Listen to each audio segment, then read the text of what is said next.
The world is getting crazier. People are acting more and more insane. The end of the world is tomorrow. Tomorrow. There's only one thing to do when the world is falling apart. Listen to Basil and Gonz as they discuss this week's news and events through the lens of Bible prophecy. You are listening to Canary Crime News Talk. You're listening to Canary Cry News Talk. Today is October 6, 2025. We are live to tape on episode 882.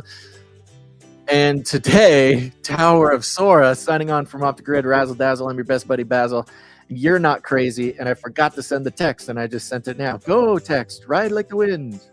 All right, yes. And my name is Gonz, at Face Like the Sun, director of the Age of Deceit films, your favorite Asian provocateur for Christ.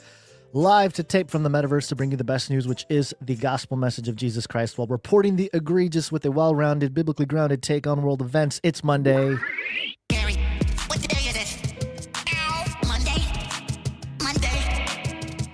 Monday, and we are publicly documenting the biblical analysis for AI. We've been hyper aware of AI for so long, Basil, and it's interesting because so much of what we discussed and warned about, it just kind of happened. And nobody really took notice about what we had to say about it. But you know what? We're leaving a documented trail of analysis for the topic of AI, and we will continue to do so. You can't stop us. That's right. You can't stop us. Although they've tried to stop us, they've done a pretty good job. They've slowed down the progress quite a bit. Yeah, the once sharp object is now a dull pencil. But you know, we keep pushing. Yeah, that's what you do. If your pencil's dull, you just keep going and it sharpens itself, huh? There's something there. I don't know. You gotta work at it at a different angle. You know, you gotta come at it differently. But yeah, you just keep going. Okay, there we go. The text message is now out. I got locked out of the account. Sorry, text message folks. We're going to have more people showing up here. And you should jump on the text message alert system too. Very easy. Just text the word Canary to 877-740-3226. Even if you're just a podcast listener, you should do it because you can text us back at that number. And I read them all. It's a very fun time. Okay, just to slip that in there right there. Boy, oh boy, we're right in the middle of this very crazy PSYOP season. And I know people have been saying it. We have been saying that. It's an interesting weekend because you get these periods within every PSYOP where they pop up, you know, it distracts you from what's going on, gets your attention, gets you locked in, gets you following down the rabbit holes. Then there's a period of just escalation where there's like no new, they're not introducing any sort of new PSYOPs, right? But there's this escalation period where they just pile on details, escalations. You know, this is just like really start heating it up to a boil. And usually that doesn't happen over the weekend. Usually the weekend is for new stuff. But this weekend was crazy. I mean, it's hard to tell what's real anymore. And there's a good reason for that. But when it comes to, you know, Portland, Chicago, Venezuela, it's hard to build a show around, hey, it's the same stuff as last week, but more. It's just more, and it's hotter, and it's bigger. But as always, how many times can you point out that there's a tower being built? You know, you watch them build the foundation. It's like, they're building a tower, Tower of Babel, and then that's they're what like, you gotta keep whatever. Your eyes. Got to keep your eyes open for that. The construction happens under the fog of war. But there's some pretty interesting things that dropped here, Gonz. I kind of like your idea of starting out with this one. NEPHILIM update.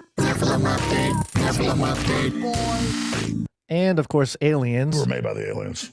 According to Alex Jones, we were made by the aliens. Where are the aliens? Where are they? Maybe they're in us, Basil. According to the New York Post. No, not Blogomania. New York Post. Alien DNA found inside humans.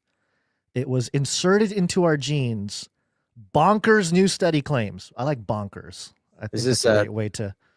Is this an anti-vax commercial? Is that what this is? I'm not sure. It is the New York Post officially. It just dropped this morning. I think they, you know, there's something to be said about using the word bonkers new study because it it shows that, hey, look, New York Post, we're just reporting the news here. We don't necessarily believe this, but it's important enough for one of the oldest news organizations to make sure everybody knows about the alien DNA found inside humans, which was inserted into our genes. And all you had to do is listen to Canary cry back in like 2013, 2012. Yeah. You would have known this already. Oh, yeah. Interviewing people like Corrupting the image, baby. Corrupting the image. Corrupting the image. Dr. David Jacobs, who is not a Christian, who looked at the alien abduction topic and saw some consistent themes about hybrid children and things of that nature, which seems to align with the Genesis 6 account, which is part of what we've talked about for over a decade here, which is that loosely, culturally phrased fallen angels mated with human women, the daughters of Adam, to create a race of Nephilim. And also after the flood. And so since we are post-flood, maybe this applies here. But it says, is it the invasion of the genome snatchers? Just in case the idea of aliens walking around in human skin suits wasn't frightening enough, an outlandish study asserts that aliens might have abducted us and inserted genes into our DNA, with the fallout affecting potentially millions of people. It was funny because the first time I read this, I did think about the jab topic, right? I was like, huh, interesting. I wonder if this is the cover story. This is the cover story of the damage that's going to be more present with the there is an interesting sort of counter psyop to that, because yes, that is a big part of the, Pfizer conversation. Of course, Pfizer caught a break by getting blackmailed by the Trump administration to provide cheap drugs for TrumpRx.com. Blackmailed. I mean, seriously, it's so funny to watch. He's just the fact that Albert Bourla is just like so grateful and so positive about like absolutely financially decimating his company to give basically free drugs to the United States for Trump. I mean, blackmail is the only way to explain it. But it's this counter programming, this counter sort of conspiratorial psyop crafting here, because of course that's where all of our minds went. There's been lots of build up with announcements from RFK, the Tylenol thing, that's becoming more and more. The Overton window is opening up. So you put out this crazier conspiracy theory. It actually makes the Pfizer story a lot more plausible. They're going right, for people paying attention. Yeah, they're going straight all the way back to alien abduction, Anunnaki, David Icke, as far back as you can go. On the New York Post, which is the oldest newspaper in America, not a crazy, untrustworthy outlet. Well, you got to look at who they're sourcing. You got to look at who they're sourcing, which we'll get to in a second. Go ahead, finish your. That layering of inserting the crazier conspiracy theory, makes the perhaps equally as important accountability to hold our corporations to, less crazy by comparison. I agree. It's a great scapegoat for sure. It's like, hey, it's Pfizer. And now it's not Pfizer.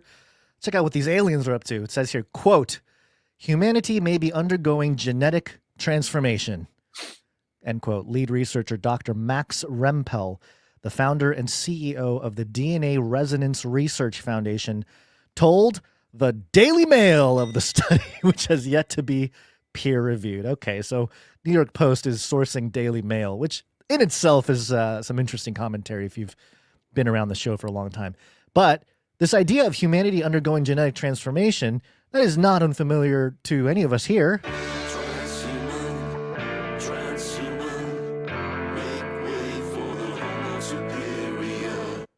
We don't need aliens for that, but apparently it's a good scapegoat. It's a good narrative to scare people for maybe even a counter. Hey, the aliens are here. You need the vaccine to prevent the alien DNA from changing you too much.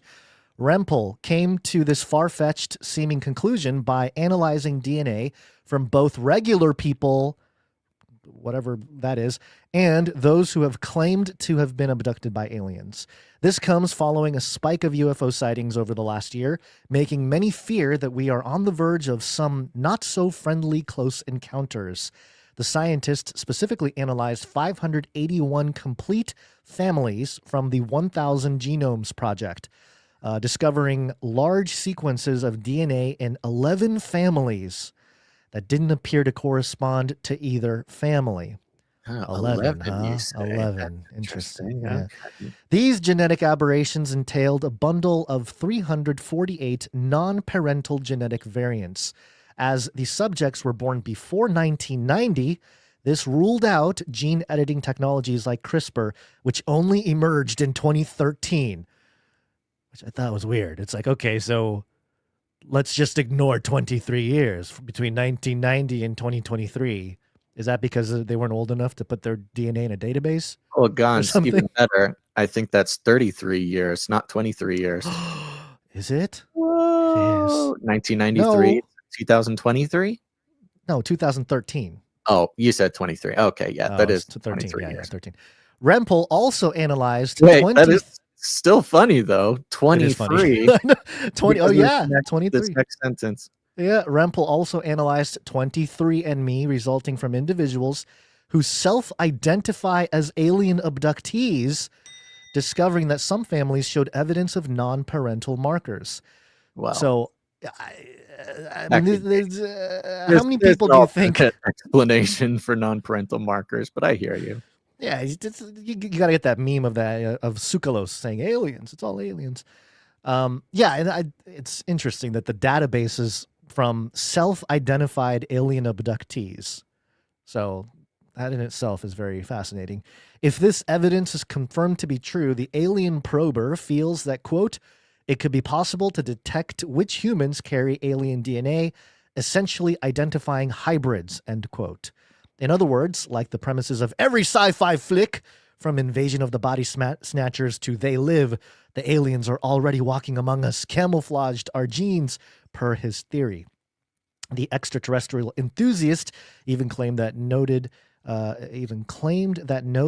a good portion of those with autism, ADHD, and Asperger's and other neurodivergent traits could contain these alien insertions.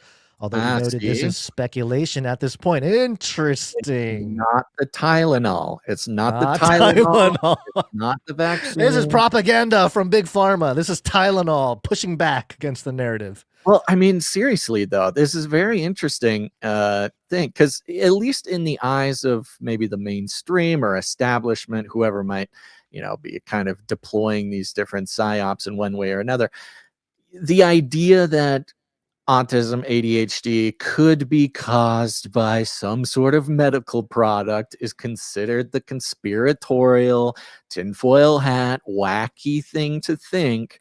And so putting out this, like, I don't know if it's supposed to be some sort of diversion. You're going to divert a certain amount of people away from attention to the medical causes of these things, to the complete, alien tinfoil hat version.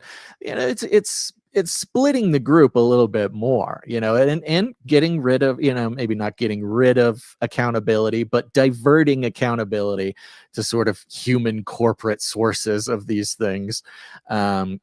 It's the establishment wielding sort of conspiracy theory in air quotes for their own gain, for their own tools. Now, for those of us who have been in the sort of skeptical community for a long time, this is something you eventually learn. When you first start digging into things and doing your research and you're looking at the declassified things and studying the Bible, you have this sort of honeymoon period where suddenly, the whole world falls apart. It both falls apart and also starts making complete sense. It's this very sort of contradictory experience in the first few years of, you're looking into this kind of stuff. But then you come out the other side and then you start being able to pinpoint the ways in which, in that excitement, in that, honeymoon phase of being skeptical, just how easy it would be for an establishment to wield different conspiracies, to use in today's world, use your algorithms to silently, subtly shift your opinions and your research with you thinking that you're the one, going down the rabbit hole. And then eventually you come out the other side and you're like, okay, yeah, so, you can't really trust any of it, but you start looking at the sort of meta effects of the media landscape. Instead of paying hyper attention to the media itself, you kind of pull back, look at it in this principalities and powers sort of way, and then it becomes quite obvious. Now, I'm not saying that there isn't some sort of DNA corruption in some people. We do know this. The Nephilim are a very popular piece of conversation now, but of course, our people have been on top of it since, oh goodness gracious, the early days. But in order with every new psyop comes another split in the population. You kind of visualize it. There's I'll just say for America, there's America, and then it splits into two. It's Republican and Democrat, and then those two split into two more. So you have four, and it's pro-Israel, anti-Israel, coming off both of those, and then it splits and splits and splits and splits. Once you're 10 generations down that split. Once you're canary cry, then you're isolated enough. You're right. You become isolated. You have almost nothing in common with somebody not outside of your direct group, and that's the tool. That's how it works, and that feels like what this is. I was going to say trying to do, but probably very effectively doing. That sounds like a take from a neurodivergent who has alien DNA coursing through his veins currently. Baby, I can see it all. It's being activated. He even suggested that these extraterrestrial genetic modifications could bestow humans with unusual abilities like telepathy, much like Ellen Ripley's psychic abilities in the sci-fi sequel Alien Resurrection. I'm dropping all kinds of predictive programming here. Of course, there are some caveats to this out there study. Rempel, who holds a PhD from the Institute of Gene Biology in Moscow, Russia, noted that there is, quote, no conclusive evidence yet, as they, quote, need better data sets, which are available only on approval, end quote. There you go. They want more. Russia wants more access to your DNA. How do they unlock that? The aliens. We got alien evidence. They can just buy the 23andMe data. They already did, apparently, off the black. They didn't say where they got that data. It's off the black market, I assume. Right? They're not scouring. They're not making deals with, Pfizer, who might have all that data, too.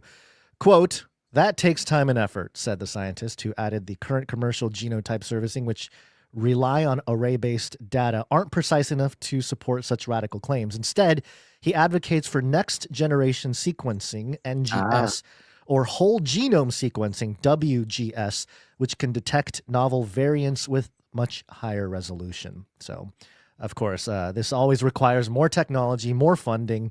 There's always that angle, too, that they're throwing something out there that grabs attention so they can create more buzz and more funding. Rempel's hope is to use high-resolution or next-generation sequencing, which can pick up novel variants at a higher resolution, to analyze parents and children. Analyze the parents and the children who identify as alien abductees and hopefully pinpoint where aliens infiltrated this DNA strand. What happens to people that are like, I was abducted, I've had this experience, and then they check their DNA and they're like, nope, you don't have any alien DNA. That's cast aside. Yeah. Not to mention that the researchers' theory is in the same wheelhouse as the most fringe alien hybrid hypothesis floated by tinfoil hat conspiracists, such as the NASA mummies, which reportedly harbor both human and alien DNA. Nigel Watson, author of Portraits of Alien Encounters Revisited, urged caution due to the sample size and the challenge of studying those with anecdotal evidence of alien abductions. Okay, sure. Quote, alien abduction experiences can stem from a variety of terrestrial factors, he said.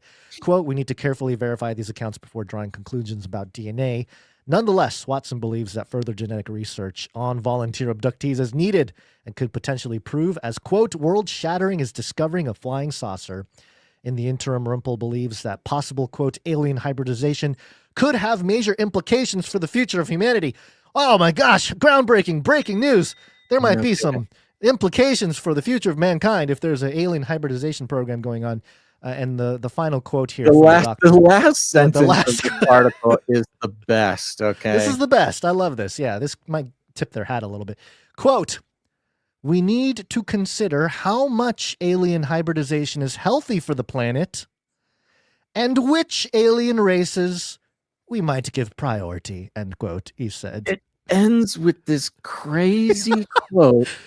I'm sorry, Greys, not you, but the tall ones, the tall Nordics. Come right in. Simultaneously like Green New Deal, eco warrior, save the planet from climate change, and a sort of species eugenics, like using this is like a dating show. This is like The Bachelor. Hybridization species of alien that will be the most healthy for the planet. That's where this guy like totally goes off the reservation as far as like the construct of this article. Because again, going back to all those separations, the many layers of separation of PSYOP that they very effectively deploy, maybe a Canarian starting out reading this, like remembering, the Doug Hamp episode and the L.A. Marzulli episode and the, this, oh my God, okay, they're getting to it. They're getting to the NEPHILIM. They're getting to the biblical, corrupting of the seed and these things. And it ends with not just, sticking with this alien abduction thing, but also going to actually, this could be a good thing. Diversity is our strength, Gons. Genetic diversity, as long as resilience. Climate change is coming. We must use the alien DNA that is most resilient and helpful to mankind. It's like also kind of like Nazi eugenics, like alien racists. Alien race. Yeah, I mean, I can imagine too. This, of course, with everything going on, are they going to accuse Trump of being friendly with the aliens? He's going to talk about, I like those aliens, not those aliens, but those ones aliens from up there or whatever. And then you have celebrities that are going to latch onto this. I would imagine if this becomes more popular, or if there's any scientific validity behind anything, you get streamers and influencers getting tested and, oh my gosh, guys, I have the DNA, I have the variant. We just had that clip from Machine Gun Kelly, who came out and was talking about how he feels like he's a hybrid and his childhood, doesn't make sense, and how he's talked to his parents about like very seriously coming out and like disclosing that he fully believes he's some sort of hybrid. Yeah, I mean, wow, that's just interesting timing for this article to drop. Yeah, I mean, there's so many different layers to this. Obviously, we try to touch on a little bit of each, but the one thing I love, just to hit the nail on the head here, because again, you think of people who believe in aliens, usually the sort of broad media stereotype is that they're like a conservative, libertarian, tinfoil hat prepper type person. But combine this last sentence with the like Machine Gun Kelly celebrity influence. This actually feels very like leftist, politically left. No, because they've run out of any moral high ground, so all they got left is the aliens, bro. That's why invoke the alien. That's why to bring back the cool factor. Or the biblical references aren't made, because that doesn't mean anything to somebody on the left. So they got to stick with the alien bit, but make it about being good for the planet and this sort of thing. Eco stuff. Strange, it's very strange presentation. I mean, this they should. I didn't realize Genesis 6 was going to be like a game show for mankind. Like, hey, you got some aliens lined up, you got some human women, some daughters of Adam, and there you go. Come up with some. We're in it, man. We are just straight up in it. For those who have been in this sort of, whatever kind of fringy genre for a while, you can't look around and say that we're not absolutely in it. And one thing that totally blew my socks off recently, and thank you to Monica for tagging us in this. What was it? Was it this morning? Yeah, it was this morning. Tagged us. And it just so happened to be that I listened to this podcast last night, which I don't recommend listening to this podcast while you're trying to go to bed. But, we've been decrying the sort of professional pain that it causes us, that, all this weird stuff is absolutely mainstream, absolutely, and at the same time trying to point out when and where it's being wielded by intelligence agencies for social control, etc. And, we noticed just starting a couple years ago, like, oh, okay, I guess everybody gets to talk about the Nephilim now, and it's not a crazy thing, and it doesn't get you banned. But I was listening to I think it's the most recent Tucker Carlson podcast. I threw the link in there in the doc right where we're at. That's right here. On it, you got it pulled up. That I actually threw the link to the actual page. Not that we need to play it, but it's on the Tucker Carlson network. The name of the name of the episode is The Occult, Kabbalah, the Antichrist's Newest Manifestation, and How to Avoid the Mark of the Beast. This is Fox News host Tucker Carlson. Now, of course, in the past couple years, he's gone out on his own, and he's, independent, or at least alternative, and he gets to do what he wants now, and he's really leaning into this. But he just went full, like, canary cry crazy, as deep as you can get. And he has this fella, Conrad Flynn, who I had not really heard of before. I haven't either. But they go through the whole thing from the occult influence and sort of grandfathers of the mid-20th century to the cyberneticists, all stuff that we've gone over the past, decade and a half, goes into Kabbalah. One of the funny things was, and this is what I was like, okay, so we have intelligence here just flat out coming out, breaking out the big guns to finally sort of address and divert the crazy conspiracy theorists from, one of the most long-standing sort of theories of everything that have developed over the past decade. And they come in, and when they get to the Kabbalah section, now Tucker recently had that thing where he pretended that Nick Fuentes knew that his dad was in the CIA before he knew his dad was in the CIA. And this is obviously, some sort of ruse by Tucker, because we had the clips of him talking about his dad in the CIA, but he comes out and he insists that he only found out after Nick Fuentes got, this whole thing. He's sort of putting on this show. When it gets to the Kabbalah bit of this podcast, we all remember the many times where Tucker Carlson is wearing, the red string around his wrist, which is a classic Kabbalah, kind of identifier. It's part of it's part of the lifestyle. Celebrities would be spotted with it that were all visiting Kabbalic temples and the whole deal. Yeah. And there's just sort of endless screenshots of him during his even Fox News days. I mean, I don't know if it went far enough back to be on CNN or not, wearing the red string around his wrist, which is like, okay, well, we know he's CIA. He's said he's not CIA. He obviously is. He lied about his dad. He went to Nicaragua. Okay. Now, there's been all this, and look, I don't know for a fact if Tucker is practiced Kabbalah or whatever, but it's hard to really take whatever he says at face value. And, he goes, Kabbalah, what is that? I don't know. What do you think about that? What is Kabbalah? No, listen to this exchange, okay? I found the part of the transcript that this little exchange happens.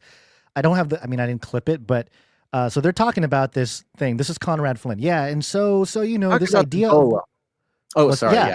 Yeah. Weird technology of things getting out of hand. When people talk about the AI and the AI demons or this or that, it actually just goes back to the golem. Age of Deceit 2 people.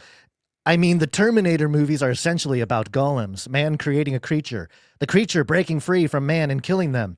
And in the case of Nick Land, we'll get into him more, ... Tucker interrupts, but the original golem in Prague, the one you're referring to in the 16th century, was a product of something called Kabbalah. Yeah, Kabbalah. This is an essential Nick Land thing. What is Kabbalah? What is He knew what it was. And then I guess he's being a good interviewer. So he's being a good brings interviewer. it up. but he knew enough about Kabbalah to reference the Golem of Prague, which is like I don't know. It's not like it's an Age of obscure, Deceit too. but it's pretty obscure. Pretty you know, obscure, yeah. Mentioned Golem of Prague, and he knows it's in the 16th century, and he goes anyway. He brings up Kabbalah, and he goes, "What is Kabbalah?" What is it? I don't know what Kabbalah is.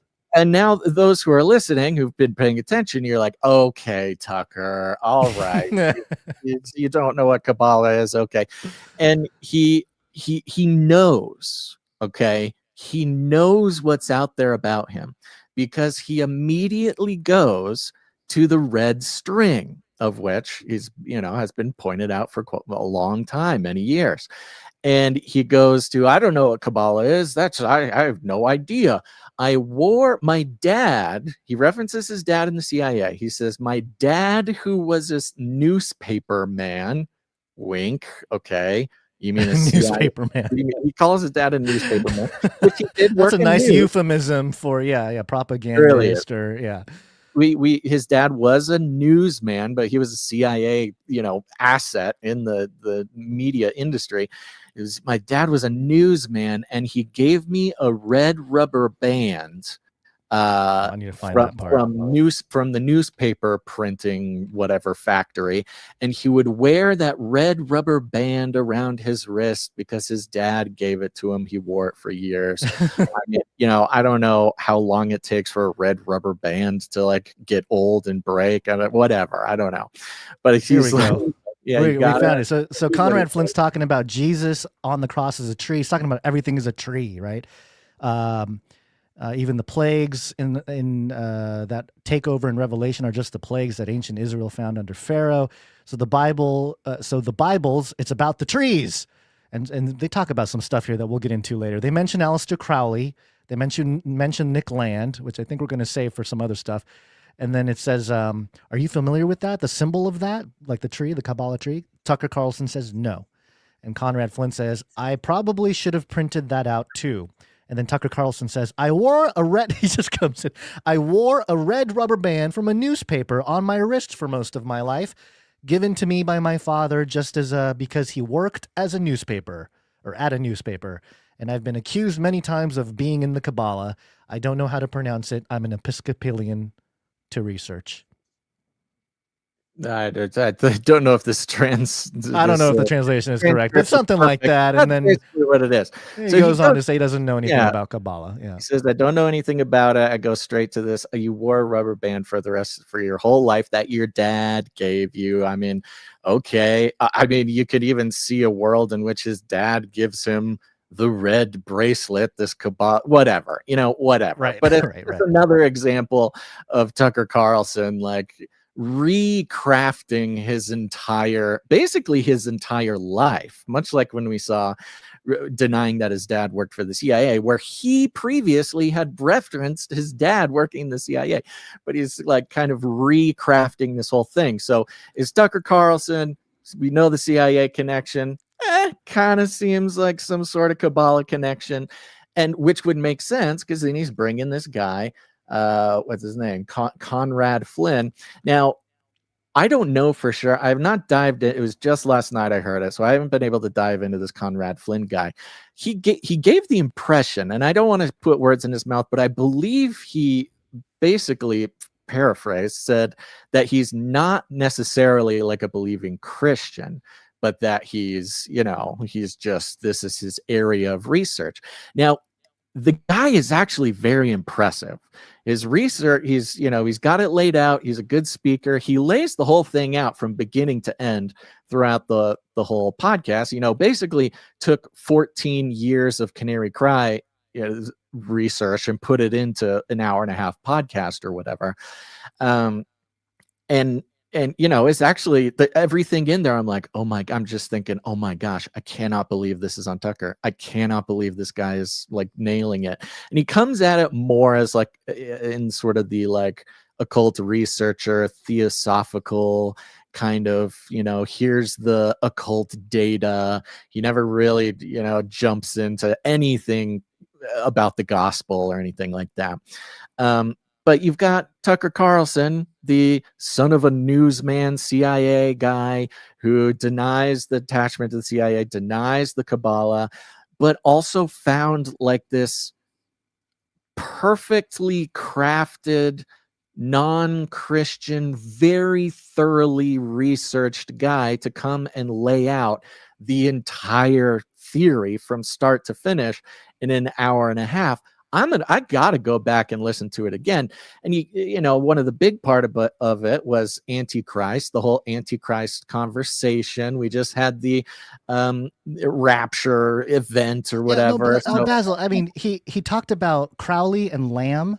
Remember the grayish alien? No, I mean, that's like one of the first episodes of CCR. Not that we're the only ones who covered it, but like just the logic of going to these areas almost like one after another. It's crazy. Absolutely everything. It was laid out basically perfectly. But you know, he's not a sort of gospel believing Christian. So you've got the CIA Kabbalah, you know, agents of chaos, Tucker Carlson, bringing on this guy who has this perfectly crafted message and gets into the Antichrist. They go, who's the Antichrist? What's the Antichrist? And we just, Gons, after this last, you know, September 23rd rapture thing, we just did this huge piece on the show. Was it last episode? I don't know. The past couple episodes about Antichrist and kind of where the Peter Thiel conversation of Antichrist. Yeah. Where the mainstream is kind of, you know, getting it wrong with, you know, they're using the sort of left behind model of a guy in a suit when they're really talking about the beast or the man of lawlessness, this sort of narrativized thing. And he gets into the Antichrist and starts making this case, for AI being sort of this at least unwitting physical vessel for the demonic to come in and like act in our world. Again, very well laid out, you know, presentation of the theory, but also gets into Antichrist and not presenting it in the Antichrist mode. Like he's actually on it. Like he's, you know, I mean, listen to this question from Tucker Carlson to come on and say, oh, actually Putin's the Antichrist or whatever, you know, but he lays it out in this fairly, you know, I'm not going to say he had, you know, all of his biblical references perfectly laid out, but is on point for the most part. The question that Tucker used to bring up this conversation is, okay, before we get into the Antichrist, what is the Antichrist? And then he said the Antichrist, in the same way, the figure of a Messiah or Christ is prefigured in the Bible throughout the Old Testament. Again, you know, if you've listened to the last episode, we kind of broke down the hard reality of that word Antichrist. You have types. You have figures and stories and symbols, and they're real people, but they're still prefigured. They prefigured the figure of Jesus, the most famous of which is Joseph. Joseph famously has 12 brothers. They're all named after the eventual tribes of Israel. He's sold into slavery by one of the brothers. The one that decides to do that is Judah. Do you know what Judah is translated in the Greek? Tucker Carlson says no. Conrad Flynn says Judas. So Judah, like Judas, hey, I've got a deal. Let's just sell this guy. He's horrible. Joseph. Okay, so he goes. No. I mean, he actually is laying out a pretty good point here, meaning that Antichrist is not necessarily, like we've talked about, as it is presented in so many stereotypical sort of mainstream Christianity eschatology, as just a guy in a suit who you can point to and say, that's the Antichrist, but is this spirit that sort of inhabits different figures, different people, you know, like the Bible says. And so, you know, he's even on this sort of level where he's not coming on to Tucker to give this mainstream left behind sort of 90s eschatological doctrine that it's a single man in a suit necessarily. I mean, you can get into the man of lawlessness, you can get into the beast, you can get into all these sorts of things. But as far as like mainstream, he's the Antichrist. The fact that this sort of subtle, well-researched, you know, kind of thing, he understands the nuance. On Tucker Carlson was really bizarre. It was just really bizarre. He mentions Arthur Pink. With this interesting quote here. So the other main prefiguring figure in the Bible is the Antichrist, and aspects of him obviously is what's called the New Testament. But Arthur Pink has a book from 100 years ago, The Antichrist, which is very influential. And in evangelical circles, Arthur Pink was also a theosophist. So so you get into his kind of backside of the same doctrine type stuff. He previously was a theosophist, but whether it's Pharaoh being a type of Antichrist. So, I mean, he's referencing some things, and he is laying out some of the nuances, but bringing up, a little bit more of the details about the conversation to be had here, which is, it is interesting. It is interesting. In contrast to, because what we have right now is the topic Antichrist becoming much more, I mean, I'm sure the topic had its moment, in the 70s or something? I don't know if there was a 90s. Okay, 90s maybe. But, well, obviously technology, communication networks, everything is different today. But you have this sort of pinning of a public billionaire coming out with his sort of, I don't know, study. It's almost like the word went out. Hey, everybody do a little study on the Antichrist and present it to the world. And you have Peter Thiel, the Christian. Bring it to the forefront. The quote-unquote Christian gay man who has his take on the whole thing, which, of course, we covered over the past few episodes of, hey, I don't want Armageddon. I don't want the Antichrist either. I want the narrow path. And then you have this on Tucker Carlson, which seemingly is a little more nuanced, but like you said, it doesn't necessarily ground anything in the gospel, although he does talk about Jesus and the Bible and stuff. So it's clearly a topic of conversation, but I guess it gets into the mark of the beast and blockchain tech. So, hey, we're here, Basil. We've made it.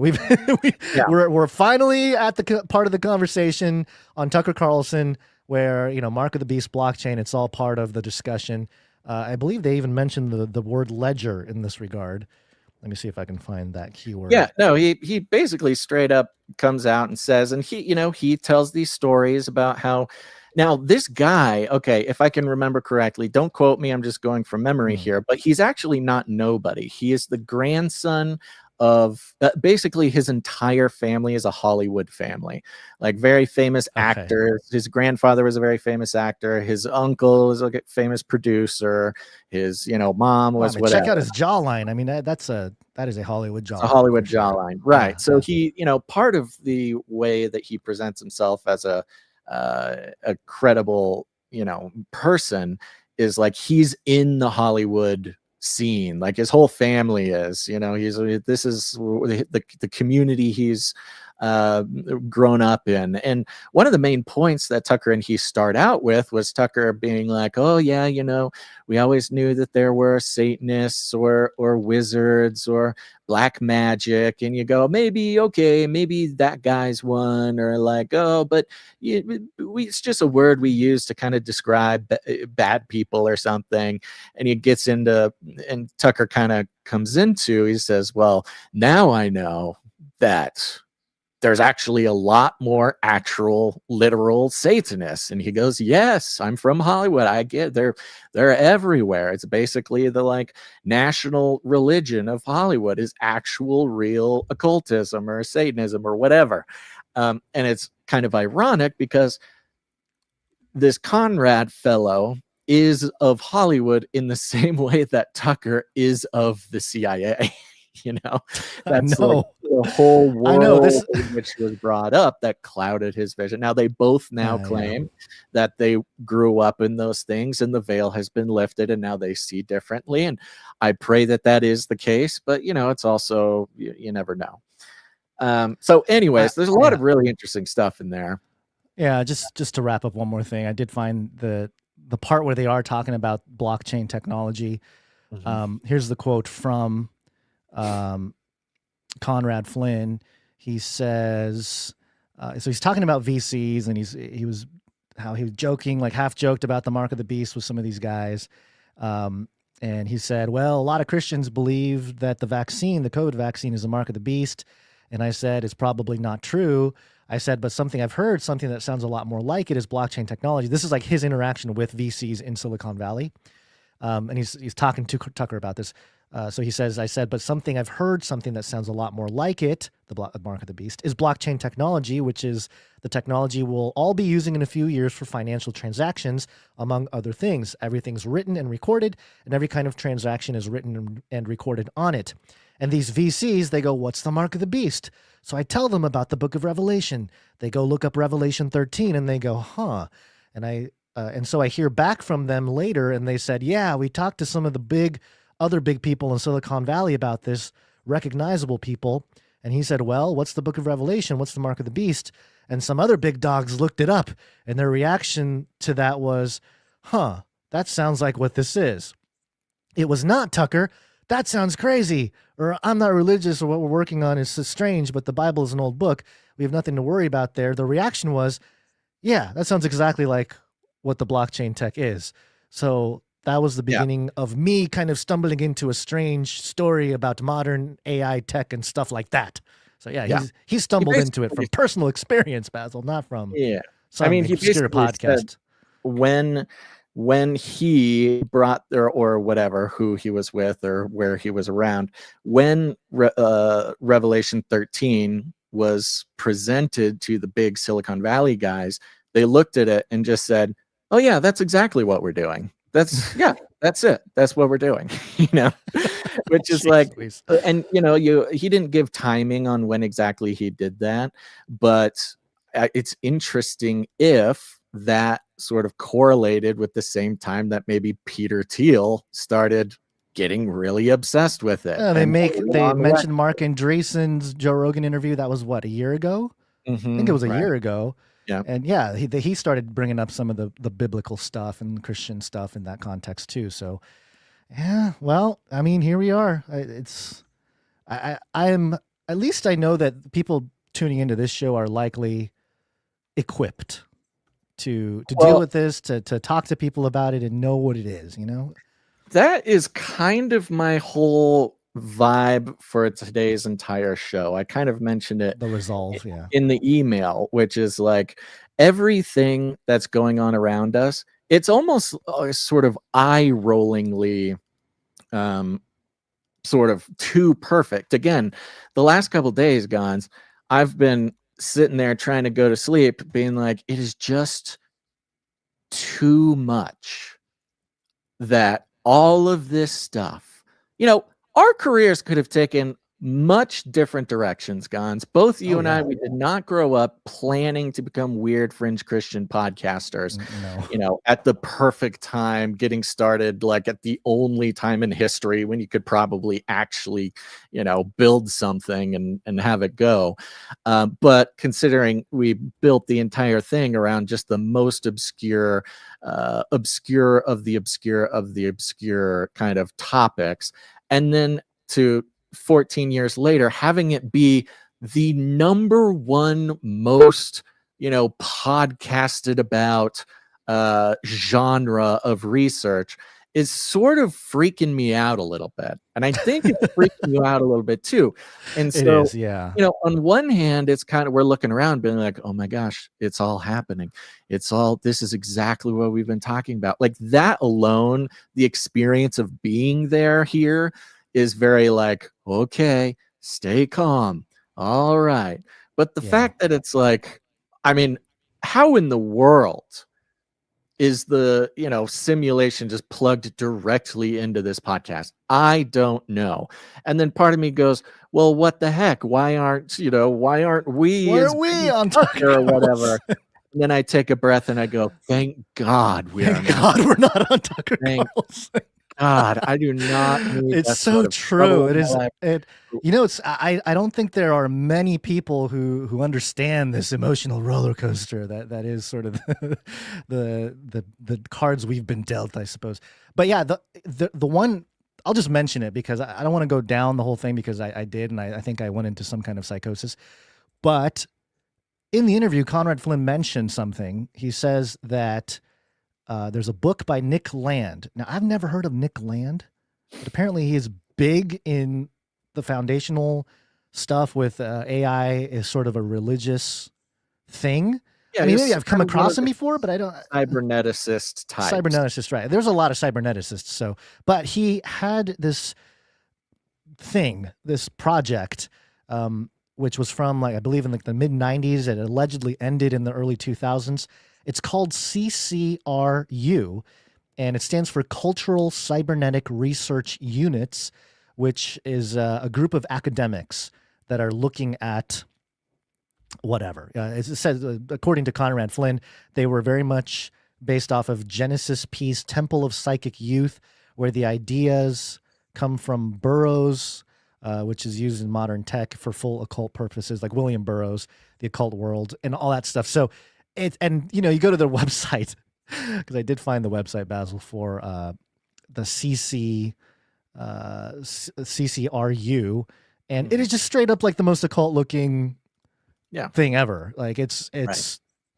I mean, I don't even know how to explain it other than sigils and, you know, looks like circuitry and stuff like that. So Cons, we have talked about using the acronym of CCRU for Canary Cry Radio University.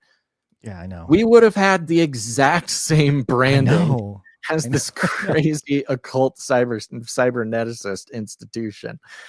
And we talked about the same issues. That's from what I mean. A completely opposite perspective, from the biblical kind of perspective. And yeah, that's kind of where I started to lose my mind a little bit. We'll save it for another episode. Well, and in the same way that in this podcast, those who listen, you know what I'm talking about, but it's kind of what we talk about too, is the mirroring effect, the parallel, the counterfeiting of the enemy, right? We talk about one interesting thing that he mentioned was like, okay, you have the Holy Trinity, the Father, Son, the Holy Spirit. In the end times or eschatologically, he refers to this kind of mirroring or parallel Trinity, being sort of dark Trinity, being the Father being Satan, the Son being Antichrist, and the Holy Spirit being the digital world. So everything in this sort of cybernetic counterfeiting of the spiritual world, which we've talked about forever, this sort of parallel universe that is the internet, the digital world, everything, which is technically, I mean, it is as real as anything else that is in real life. It is just as tangible. It's just as consequential. Consequential is the word, right? Than anything else. And so he's talking about this sort of digital cybernetic world that we've created as a sort of dark counterfeit of the Holy Spirit, meaning this, you know, sort of presence of the darkness that is everywhere and affects everything in the same way the Holy Spirit, alternatively, you know, is God's presence on earth.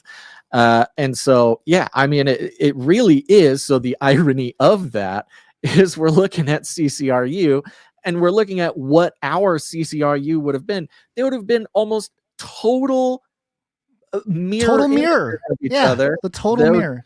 Theirs coming from the sort of a dark occult side, ours coming from the biblical side, being almost like the exact same curriculum, but just from the two different sides of good versus I mean, if evil. if that is not the Holy Spirit working, just, I don't know. I almost said through us, but it doesn't even feel that way. You know, it's just, it feels, we feel so apart from like actually having anything to do with any of this other than, you know, carrying out the tasks that need to be carried out. But yeah, if that's not the Holy Spirit at work, just to kind of prove like, hey, you know, there's something more to this than even we understood. Because why would, and also I was thinking about it, why would this individual Nick Land and CCRU fall under, at least for me, like my radar? You know, I had that moment of like, maybe I did run across it, but it was like a little obscure and it kind of put notes on it or whatever. But like, man, what? Back when we were, that might be maybe what it was, one of the reasons why we never followed through with CCRU. Oh, maybe we found it.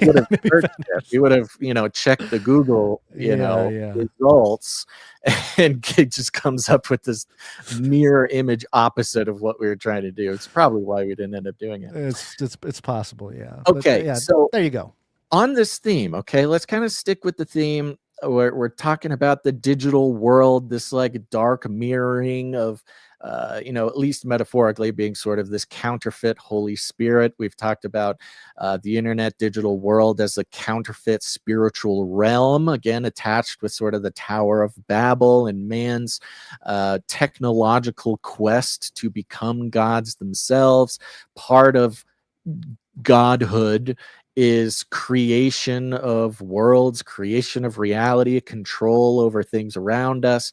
And we've, again, through direct participation and influence of occultists for 100 years, we would not have the digital world as we have it now if it were not for the occultists of the 20th century. It just wouldn't happen. They were they were much like rocketry. Much like rocketry, right? Yeah. With JPL and what's his face? Jack Parsons. Exactly. Yeah. Much like we wouldn't have rocket ships, we wouldn't have missiles, we wouldn't have space, anything to do with space if we didn't have the famous occultist Jack Parsons. We wouldn't have the internet if it weren't for various other famous occultists in the 20th century. So that's kind of where we're at. And it's like a part, whether we like it or not, it is a primary part of the world now. It's where people get most of their interaction, most of their information. Pretty much everything they know about the world at this point comes from the internet. And that's also why we can barely trust anything we know about the world, is because it comes to us through this mirror darkly. We're gazing into this scrying mirror that is the internet, the digital world, right? And less are we able to actually trust what's going on. And this is a good thing for all of us to remember, because I get triggered here once in a while watching other people just so certain. Usually it's if it's coming from the left. Just like part of my interest is like, how in the world are we all living in totally different universes, just totally different versions of reality? It's the only way that we could get such violence, that we could get such madness between groups of people. You have to be missing a basic ground of reality. And we are, because of the internet, for a lot of different reasons.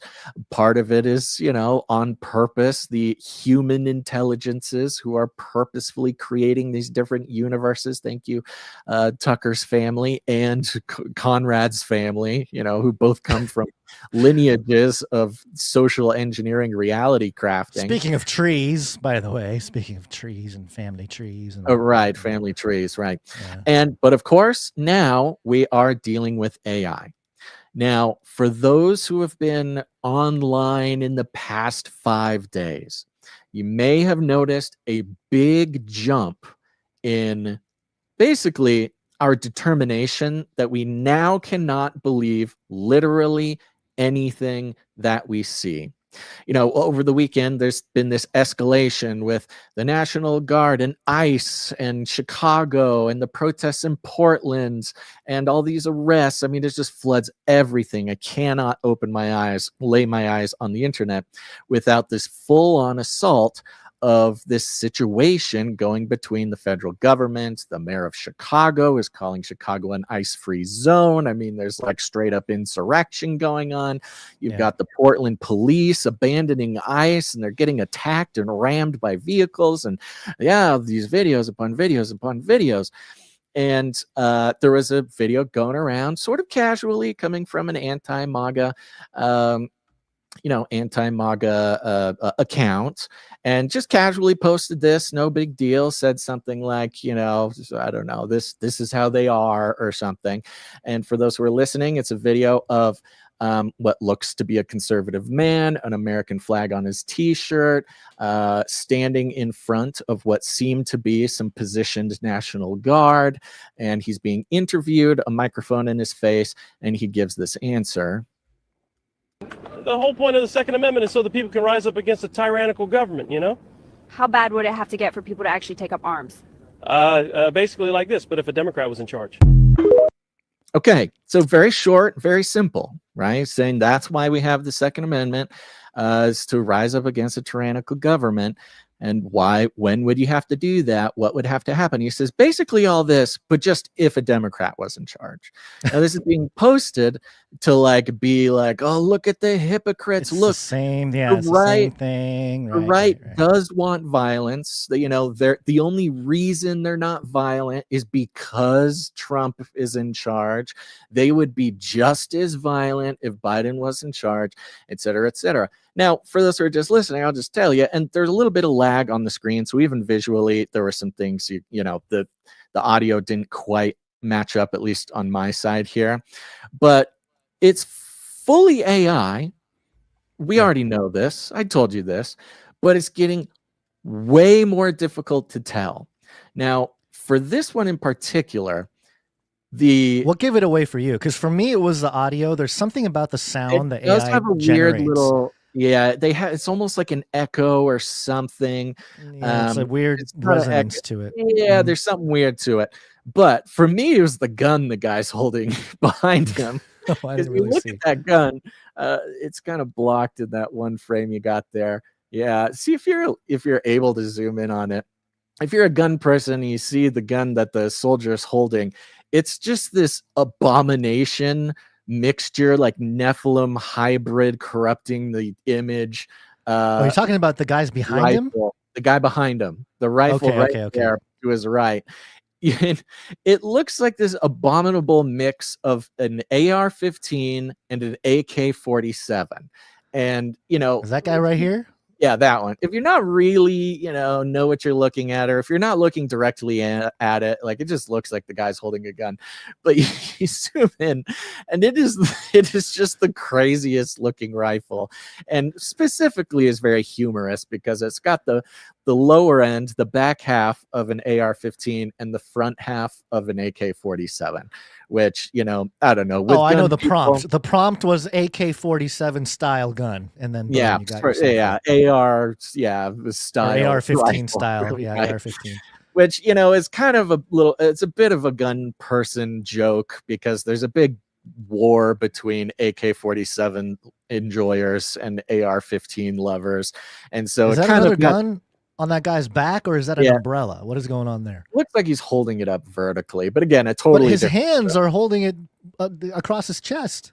Yeah, I don't know. I didn't really look that close. It's a little blurry, but he's so anyways, it is AI. Okay, we know this, and you really actually, unless you got an ear like Audio Master Guns and you can hear the sort of weird resonance, or if you got an eye for, you know, weird abominations of rifles, you can kind of spot it. But it's pretty good, and I'll tell you what, most people didn't know or couldn't tell, because it is really good as far as the tells that you get from other AI things. The mouth's working, the teeth look good, the hands are fine, you know, the clothes work. It's pretty convincing. Well, this is a result of now obviously the easiest way for anybody to tell this was AI is that it had the Sora watermark. Yeah, the watermark. Yeah, and that's the thing that really blew my mind. Just like it says Sora. People believed it was real. It's got the Sora watermark, but it may become law.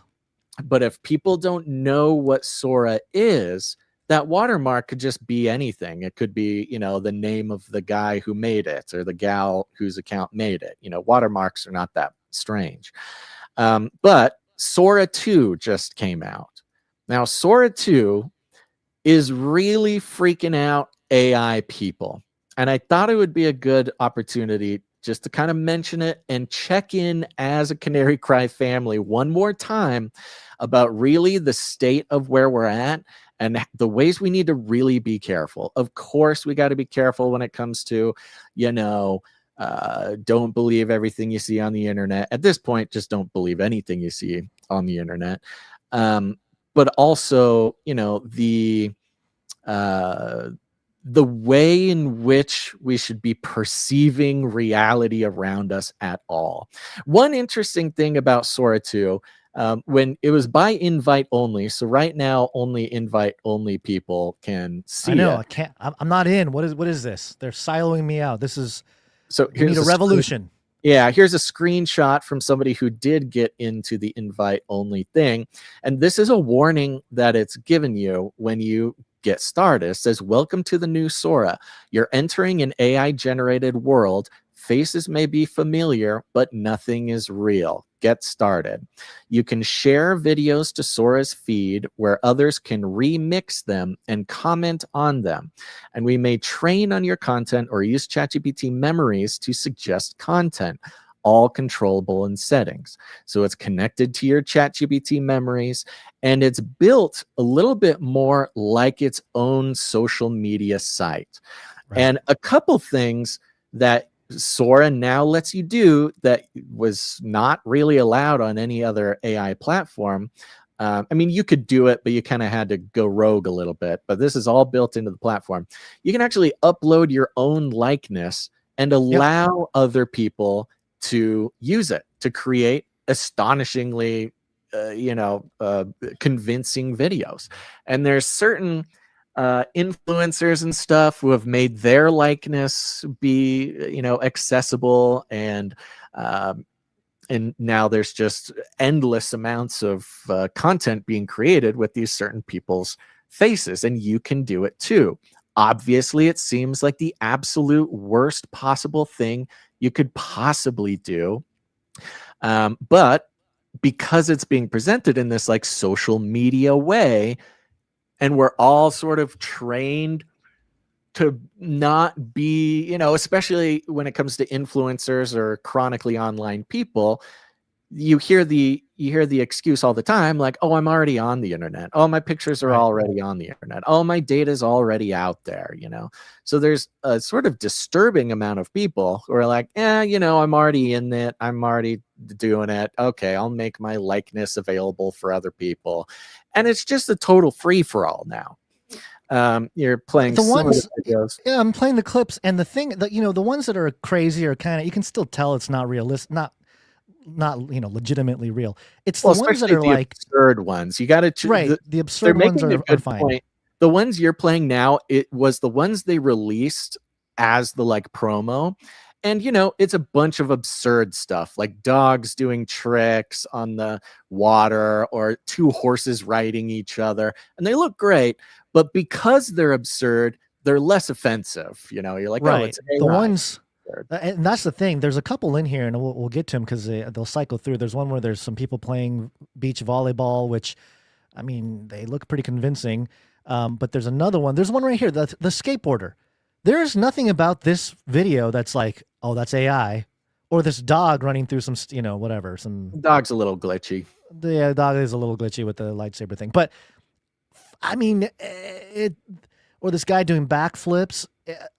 Looks very challenging, but not entirely unconvincing, especially things that are a little more mundane. That's where I think the dangers are. A guy jumping into the pool with a cannonball. That's right. That is, that's not outlandish. That's not crazy. No reason to think. No reason to think it's AI. That's the dangerous part. Yeah. The really impressive one was the gymnast one in there. Right. The gymnast, gymnast on the balancing beam. And it's particularly concerning because AI gymnast content is really big because it's really funny, because AI, once the gymnast gets moving, AI doesn't know what limbs are going where. And, sort of hilariously, a gymnast AI content turns into this like leggy monstrosity of turning flesh, when they're moving around. So they got my likeness. Oh, there you go. Got the kung fu guy in the water. This is last year. I don't know why they have. Okay. Anyway, go on. Continue. Yeah. So anyways, it's especially if it's of something unremarkable, it's basically impossible to tell the difference. Now, let's see here. I had a couple clips of people who made some content thinking about this. We could, what do you think? Should we play them? Let's play.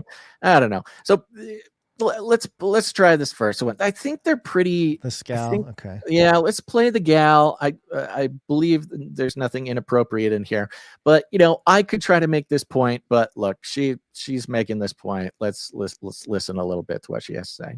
To say this because I know that Sam Altman would love to hear me say this, but I unfortunately believe it. Sora 2 is historic. The camera was invented in 1816, the video camera in 1888, the digital camera in 1975. The first commercially available phone with a built-in camera was released in 1999, and OpenAI's Sora 2 was released 2 days ago. I'm not going to put around the reality of this. Sora 2's release represents the beginning of a new era, in which AI-generated videos are no longer distinguishable from real ones. There had been a lot of mythos in the public about what AI was capable of producing, and now the technology available to consumers has actually caught up with that mythos. Videos that Sora 2 is able to produce are far more physically realistic than previous models. It also now makes available to consumers the ability to capture your likeness in an AI-generated video. Before Sora 2, if you wanted to create a likeness video of me talking, or you talking, or your friends talking, or doing things, riding dragons, whatever, you were able to do that, but you had very limited control over the audio. The audio was really wonky in those situations, and so it was basically unusable for those cases, unless you had access to the models, which, like, if you are in the US government, you probably have direct access to. But that's a digression, just a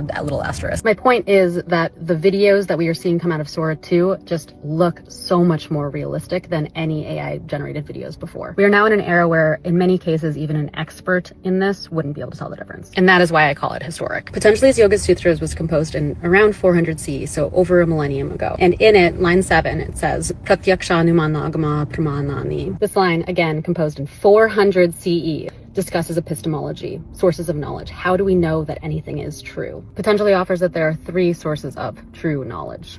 First, pratyaksha, direct observation. Second, anumana, logical inference, math, deduction. And third is the testimony of reliable sources. There was a time of about a couple hundred years now where we treated seeing a photo or seeing a video comparably to directly observing something. We knew something was true because we saw a photo of it. We saw a video of it.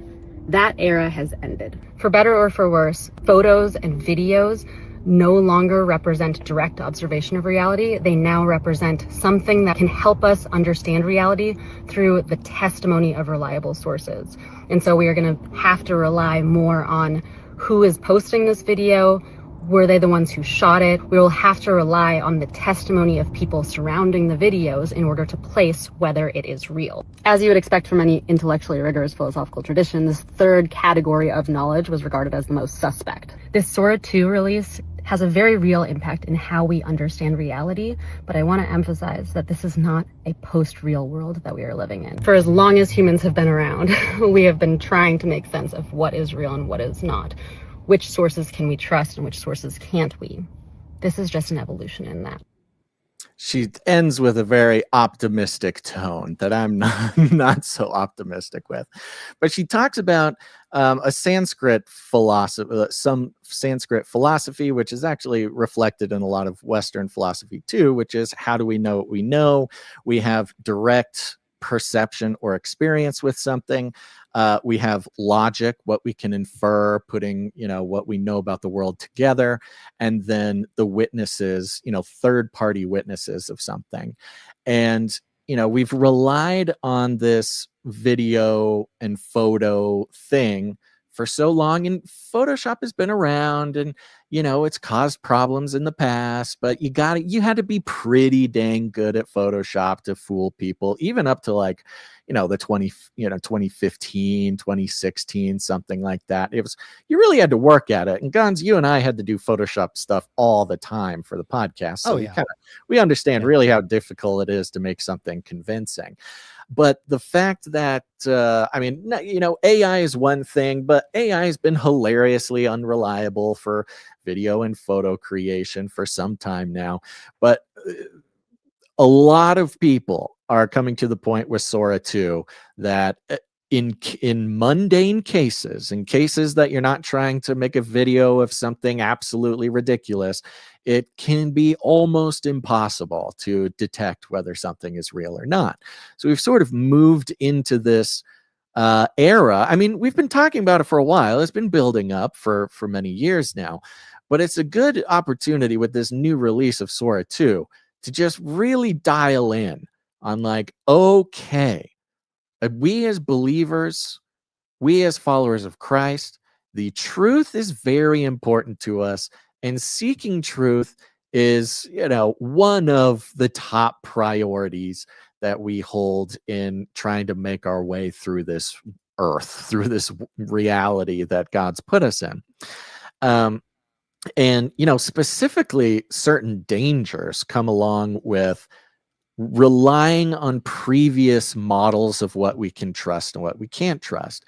Now, what she ends with is, all we really will have, and to a degree, all we really do have right now is whose testimony are we trusting? We have to trust the source of things. We have to trust, the person who is sharing the information, because the percentage of guarantee that even seeing a perfectly convincing video of something is actually true is getting lower and lower and lower. And, I would certainly make the case that who can you really trust with something? Well, probably not somebody who's making their money based on the amount of people that look at something, the amount of people they can advertise to, the amount, the cheap clicks, they call it. If somebody getting cheap clicks or mass views, they'll do anything they need to do to get those without much sort of conscience attached to it, So building this trust, not just between each other in real life, but between us and these, weird social or parasocial relationships that you can build with a Twitter account that you follow and trust, or podcasters that you follow and trust, is becoming basically the most important thing you can do. And who can you trust? How do you know you can trust someone? Well, that's very difficult, but there's, of course, what's the motivation? Are they motivated by clicks or views, or are they motivated by something else? And then the sort of moral or ethical reliability of that person, Are they a believer? Do they have their eternal well-being wrapped up in telling the truth? Or is, money take precedent? Who do they worship? These are all very important things. Did you have any comments about that? Yeah. So, there's a lot there. There's a lot. The socially affecting an entire generation. We were talking a little bit before the show started about how, there's an entire generation we learn from watching. I remember growing up, wanting to get more footage of guitar players because I wanted to get better at guitar. I had to buy a VHS of some guitar tutorial thingies that were way out of my league, but I watched it over and over again. Or I found Metallica playing live. I watched it over and over again. That's how I learned. And so, and now I often talk about how there's a whole bunch of genius savant musicians now because they grew up with YouTube. They grew up with tutorials and different things that allow them to learn a piece of music much faster or with more detail. And in turn, I've also discussed how a lot of musicians have been inspired by electronic music, like drummers, for instance. Drummers nowadays have the ones that are, that grew up in this era have a timing that is almost inhuman, because they've been playing along to perfectly synced tracks their whole life. It's never been, the other musicians and rock especially has been a little bit more wonky when it comes to the tempo, but everything is spot on now. And that influence of digitized music onto actual musicians is a real tangible thing. So in the same way, what is going to happen to our world and what we try to do or try to accomplish if an entire generation is being raised with things that look real but aren't? I don't know. Are they going to be bored with reality? Are they going to be disappointed with actual reality when they walk out and it's not so easy to get a horse, to ride a horse that's standing on another horse, or whatever the thing is, or it's just before you move on to your next point, we should play this next clip because you transitioned into it perfectly, I think. Okay. This is the gentleman talking. Yeah, right. Okay, here we go. OpenAI killed it with their latest video model that is mostly undetectable for most people. Old tells that you used to use like eyes and teeth and hands and skin, mostly fixed. They introduced some new artifacts that I'm going to be teaching people how to spot, but I'm not naive. Most people will not want to put in the effort to decide if every video on their For You page is real or not. That's going to get people to tune out because most people want to keep reality. There is a small number of AI-focused people who are super stoked about this and pushing it on everyone. It is going to create massive distrust in our society because, unfortunately, this is where most people spend a lot of their free time. It's going to eventually hopefully pivot us to subscriber or follower-based models where we know who to trust. So if you want to learn how to spot the differences, I'm going to be making videos on it so that you can figure out who to trust while it is still kind of detectable. The reality is, though, like, I don't know who's going to be scrolling TikTok or Instagram if they literally can't tell what's real or not. Maybe you don't care if some AI bunnies are AI bunnies, that's cool, but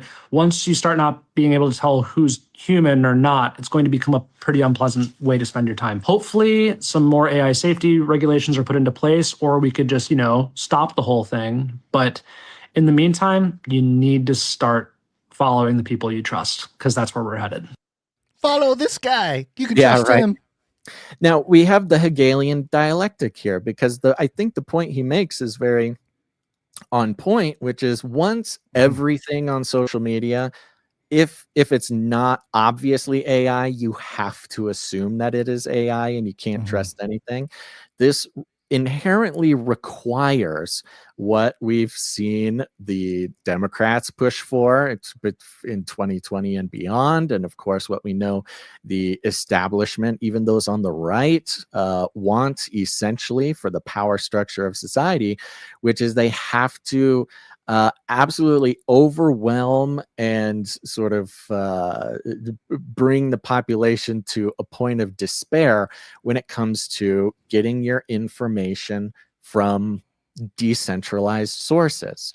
And that takes a couple different things. But number one is, by the time you can't trust a single thing you see on the internet, they need to coalesce and congeal reality back down to using authority. And this is where it probably won't be Fox News or CNN or cable news as it stands, but there will be some sort of recoagulating of authority of truth to an establishment controlled thing. And maybe that's just as simple as like, the president's Twitter account or something. Although the current president's Twitter account is filled with AI, sombrero AI trolling sombrero over the weekend. Right. Which is hilarious, but yeah. So it like absolutely requires this mandate. I mean, society cannot hold together in the way that gives the established power structure the power it wants without taking some drastic steps, not towards cleaning up, getting rid of the AI. And I think that's where this guy's wrong and where a lot of people are wrong. And I think it's a bit of a red herring. The idea that like, oh, we got to clean up social media. We got to ban AI videos. No. They don't want to do that. They want it to be as chaotic and untrustworthy as possible so that they can, congeal everything back to a centralized power in information structure. I think we're in this liminal period right now where I don't even think we can even imagine what that looks like, because distrust in establishment altogether is just absolutely peaking, right? Nobody. I was going to say, I would love to play with Sora just to come up with some interesting imagery that can retell the Genesis story or whatever. There's already some articles out there that we never got to last week about that, this idea of edutainment. And there was an interview with a guy from pray.com, and he's like, I didn't know anything about the Nephilim until I got on pray.com, and I started asking questions about, asking the AI of pray.com, tell me about some topics about the Bible I don't know about, and it taught me about the Nephilim and stuff. So it's like, it's already beginning to happen. I'd rather, in a sense, demonstrate responsibility when it comes to this stuff, but it is going to be terrifying. I've already seen Christian leaders out there say, if you publish an AI video, automatic block. It's like, okay, well, it's, I guess it depends on the context. Like if it's a AI video of a cartoon robot chasing us or whatever, or, an AI image of some alien DNA chasing after you and I, Basil, trying to podcast. Is he going to block us? I mean, it's pretty obvious that this is not a real situation here, but it's just a fun little thing. So there's a way to use it responsibly, but how do we know when it is used for nefarious reasons? And I think that's the philosophical. Oh my gosh, that is very loud in my ear. That's the philosophical question. There is something before we get into some other parts of the AI conversation, just as a reference here and to bring it to scripture a little bit. A reminder, I was to address this AI topic. Everybody talks about Revelation 13. We've talked about it plenty of times. I've spent probably more time in Revelation chapter 13 than literally any other book or chapter, which is probably not a great thing, but that's just kind of the reality of my sort of, time doing this kind of work. And for me, it's like, okay, yes, there is a prophecy about an inanimate object which receives breath and basically demands worship or you get killed. And so, and we got confirmation on the Tucker Carlson interview that people in Silicon Valley are looking at that scripture going, yes, this is what we're building, this thing that is going to facilitate, all your lives. But how do we combat it in a tangible type of way? What is, biblically speaking, what can we do? And it really just goes back to guarding your heart, guarding your mind, and certain scriptures that are so fundamental, almost like, I don't know, if you grew up in church or something, it might be like, oh yeah, this scripture again. But to me, I wasn't a Christian my whole life, so I don't know how this hits people who are, but just your basic type of scriptures that apply a little differently when it comes to our time now, currently with what's emerging. For example, Philippians 4 verses 6 through 7, do not be anxious about anything, but in everything by prayer and supplication with thanksgiving, let your requests be made known to God, and the peace of God, which surpasses all understanding, will guard your hearts and your minds in Christ Jesus. This idea, like, don't be anxious, because anxiety is a very powerful emotion that is invoked with social media, with, I'm assuming, AI, or just any kind of video, and it doesn't even have to be AI, any kind of footage associated with some kind of narrative that is meant to scare you, meant to bring out the anxiety out of you.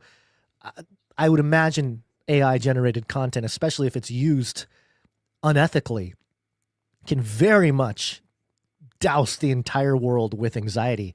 Right. And so just having a scripture like that and knowing, like, okay, don't be anxious about anything, prayer, supplication, thanksgiving, ground yourself with God, guard your hearts, because that's the thing. They're trying to get at your heartstrings.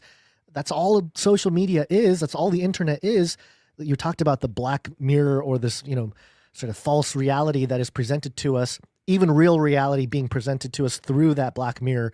And how do we not get completely sucked into what it wants us to do, which is an emotional reaction, eventually, psychological, intellectual, all these different layers. We have to not be anxious about anything, which is hard to do, Basil, because we see these things and we have these carnal reactions to what we're seeing.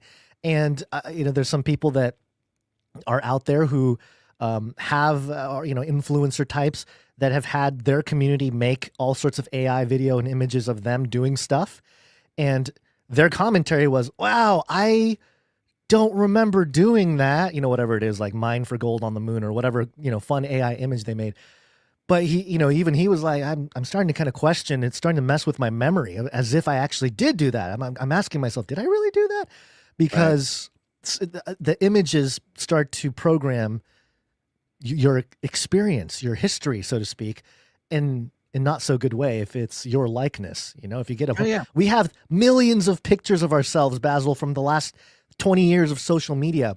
Humanity is captured, surveilled. Forget the government. I mean, we've publicly published all of our everything all over the place. And now AI is able to take all that data and just show us what we want to see. And that's probably not a great thing in the long term, and can be definitely misused for nefarious reasons, from large scale to small scale. So yeah, just one scripture. There's another one here, Colossians 3:2. Set your minds on things that are above, not on the things that are on earth.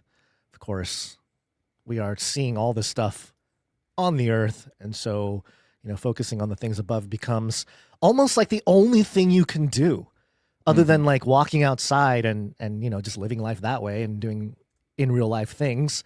When it comes to the internet, you have to really kind of focus on the things above. Otherwise, you might get sucked into whatever the operation is to get you to move a certain way or react a certain way.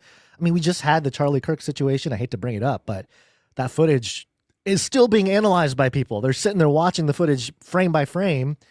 And I'm sure that's not great for your mind. And can you even trust the footage anymore? Can you even trust the footage anymore? Yeah. Where do you get, unless you're like unless you personally sat there and watched it off of the memory card that was in the camera there's no way to trust any of the footage. One thing that was very interesting, now just to crawl back to the Tucker Carlson, Conrad, what's his face, sort of psyop thing there. One thing again that really blew my mind a little bit, and again pulling back to see it in the psyop format, right? I'm just assuming we have to come at everything with that at this point. Even Conrad, again, the guy who I don't think professed to actually be a Bible believing Christian, he makes the point about how the devil is not like a co-equal enemy with God, and the end times, the Antichrist, the beasts, AI, it is quite literally apocalyptic, but it is not outside the sovereign will of God. We know biblically, and we all know by experience in our lives, that things that we deem to be, horrible, bad things that shouldn't happen, all work for the good of, God's plan and God's plan for us and his love for us, even if it's outside of our earthly understanding of what's, loving or what's good or whatever. Of course, that conversation is kind of the default argument for atheists or something who just can't comprehend the idea that there's bigger things going on. The Antichrist, the end of the world, it is not happening in spite of the will of God. It's happening because of the will of God. And, again, looking at that whole interview from the sort of psyop part of it, contrasting it with the Peter Thiel, we can stop the Antichrist, we can stop the apocalypse, I'm a Christian, let's stop the end times. I'm like, oh, this is like a really, really bizarre and very, again, I kind of use the word too much, but sort of elegant psyop to present an alternative to the sort of wacky Peter Thiel default, sort of nonsense idea of it. And so even on that side of the psyop, it's like, you can tell they're like, there's a bunch of these Christians who are not freaking out too much. They're not freaking out enough about the Antichrist. They got this wacky idea that it's all in the will of God anyways. So, okay, we got to figure out a way to dial it up, start pushing the dials up, make it hotter. Suck them back in, give them an outlet that they don't automatically turn off because of their spiritual maturity. Right. I was thinking about this too. Now that, just jumping back to Sora, now that we have Sora and the realism of AI generated images becoming mature, I am sure that this is the level of AI that Sam Altman saw maybe, 7 years ago, 6-7 years ago, which prompted him to go, I need to make WorldCoin. I need to make sure the humans know how to validate themselves. How are humans going to validate themselves if all this footage is, pumps the internet and people can't tell if real people are real people anymore? There must be a method. And so he launches WorldCoin, which, it's quietly kind of sitting there and not getting a whole lot of popularity or traction because it's like the most dystopic thing ever. It's still there and it's not going away. Here's the thing about crypto. Yeah, the crypto, you can't really kill stuff on crypto so easily. So that's kind of the problem with it. But yeah, I mean, I can see how Sam Altman tried to get ahead of the problem reaction solution, Hegelian dialectic, by creating WorldCoin. It makes sense that he's all over biometric confirmation. And of course, with the stuff going on in England right now with the digital IDs, I mean, I don't think we're too far away from having a crisis in America that requires all of us to validate ourselves in a biometric type of way. Oh, you're going to have to scan your iris every time you press post on Twitter. It's going to be connected to your phone. Yeah. It's going to be, it's not going to be WorldCoin. It's going to be Elon's version because, he's at war with Sam Altman. So he'll just get the Neuralink. It'll do it for you. You get to give eventually, proof of flesh, proof of brain flesh. Eventually, on the microchip before every time you press post, it's going to say, look into your camera, and it's going to scan your eyeballs, and that's going to digitally go onto the, the blockchain. It's going to be in the metadata that you physically were there, scanned your eyeballs when you press post. And it's the only way to guarantee, quote unquote, guarantee that you did it. Right. Along the same lines, it's not just social media. Just a quick mention of this. It's not a new concept, but it is a new story. Meet Tilly Norwood, the AI actress making Hollywood very nervous. Tilly Norwood has perfect skin, symmetrical features, and 0 days off. She also doesn't exist. The digital actress is the first creation of Particle 6 Productions, a UK-based company blending filmmaking with artificial intelligence. Her creator, physicist turned producer, Eline van der Velden, says Tilly was built to be the kind of star studios dream about, versatile, tireless, and immune to bad press. Quote, "We want Tilly to be the next Scarlett Johansson or Natalie Portman," van der Velden told the Broadcast International. Quote, "People are realizing that their creativity doesn't need to be boxed in by a budget or human actors," apparently.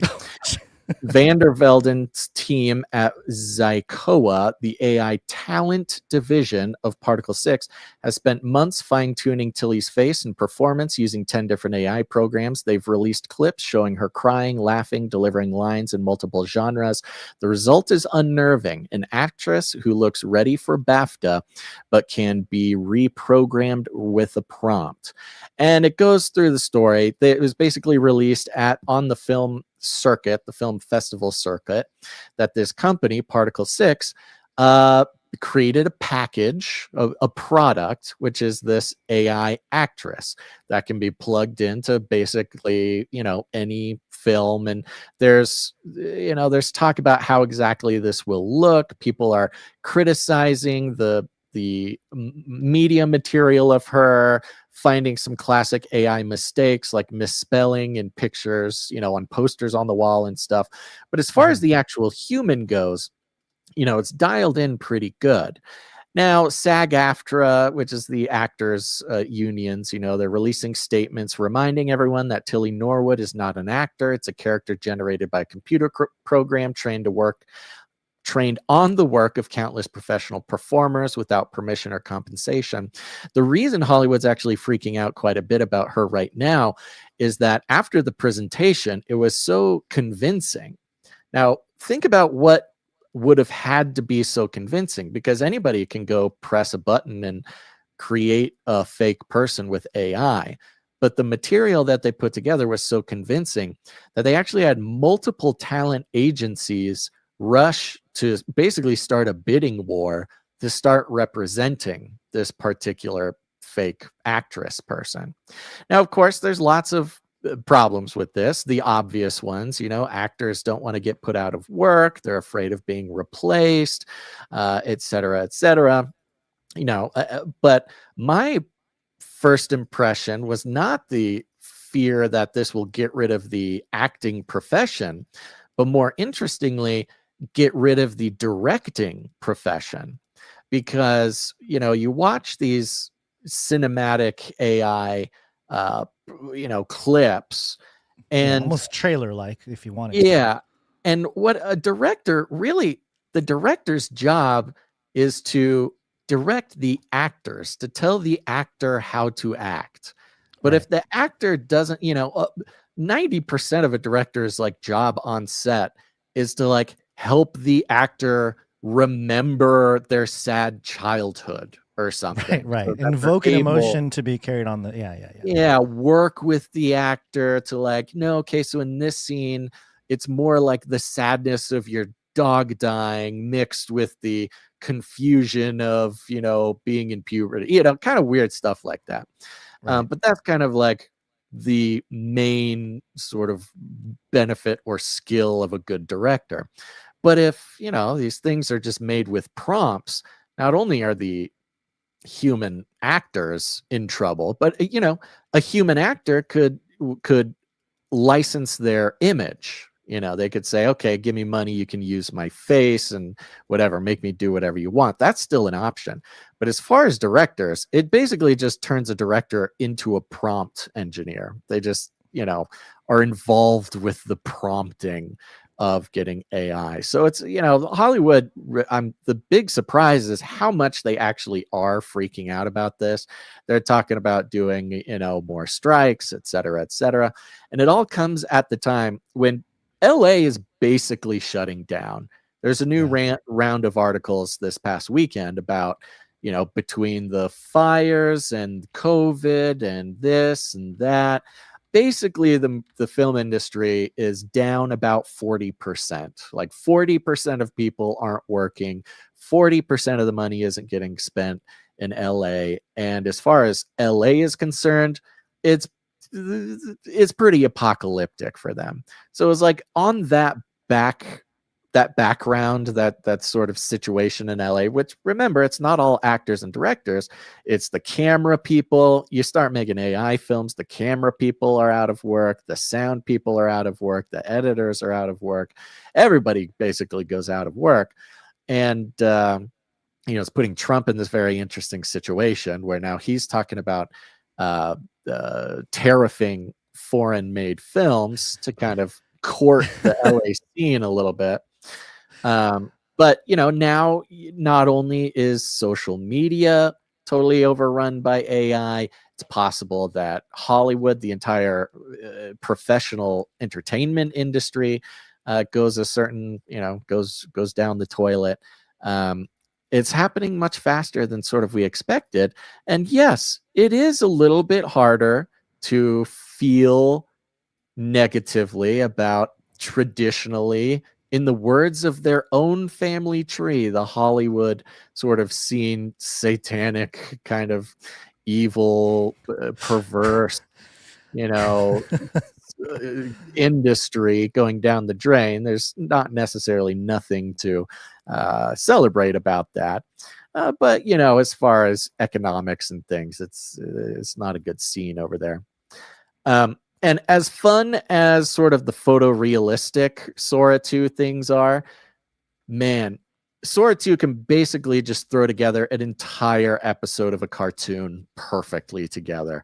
There's like Dragon Ball Z episodes. There's this fun one here. Guns, you watched Attack on Titan, right? Of course. The anime here. This is just a fun clip where somebody made an Attack on Titan mixed with SpongeBob. So someone's out there, they gotta see this. I don't know who it is, but this is for you. This is titled Attack on Plankton. There's full. Plankton, you wanted the whole ocean to bow to you. Instead, you made me realize something. Freedom isn't served on a plate. Yeah! Cross-cut strike! Bikini bottom safe. For now. Just like a perfect mixture rendition. I mean, animators, those are the real victims here, Guns. Well, yes, but also it's going to allow creators to create. There's no more excuses. Everybody must have a cartoon. I mean, I think that's where we're heading here. If you don't have a cartoon, that's how we save Canary Cry, man. Maybe that's how we save this thing. We got to start using Sora 2 to make like an Adventures of Basil and Gons. I mean, that's animated thing. I'm pretty sure. We got to do something, Gons. We got to figure something out, and who knows? Maybe that's what does it. Should it be photorealistic, or are you talking like we turn into anime characters? Yeah, it's a cartoon. Okay. It's like Keep Keeping it absurd. All right. We got to make it easier. We got to make it a cartoon. Gotta, we could probably just take all the transcripts from every single episode, pump it into AI, say, write a season of a write 4,000 episodes. Yeah, 40,000 video clips, 30-second each episode of the adventures of Basil and Gons, and we'll be good for 40,000 days or so. Well, yeah, but we don't even need to do full episodes now. Make us. No, I know. It's 30 seconds. 30 seconds per episode. 4,000, right? Yeah, the social posts, and that's how we'll keep survive this apocalypse.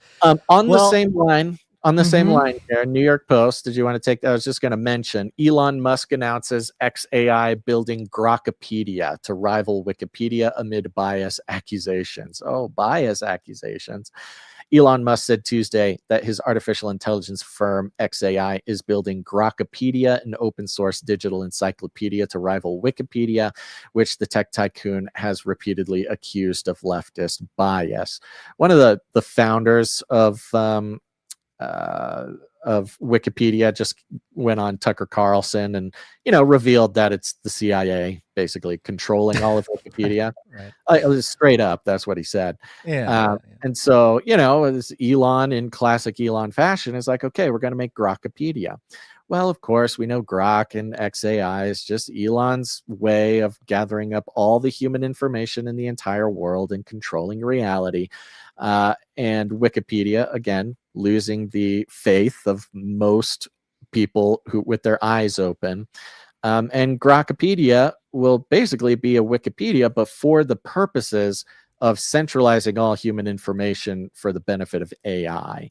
So again, we have AI really taking the sort of bold and obvious step into control of just all information.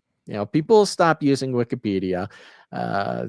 We've known for a long time that basically it's just a warehouse of guys in Langley who edit all the Wikipedia articles.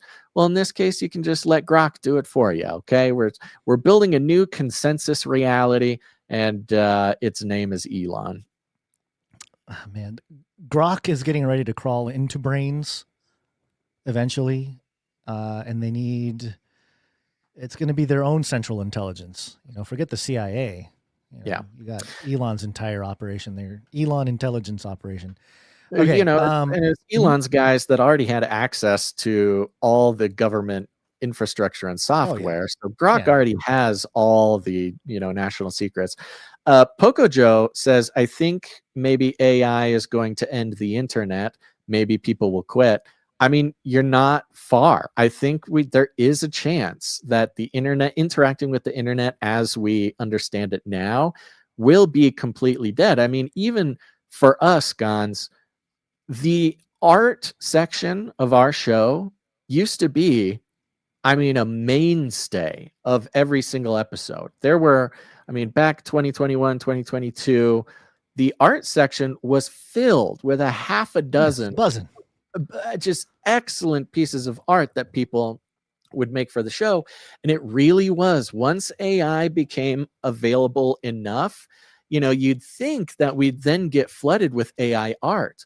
But what really happened was that the real artists stopped making art and sending it to the show because anybody could do it. Not even that a lot of people were doing it, but because the poor artists had been devalued so much just in culture, it's stopped. I think we're going to see that a lot with various AI things. I think from social media posts in general, just regular interaction on social media, it literally could just disincentivize anybody from using any of these things, which unfortunately just leaves more room for the AI to dictate reality.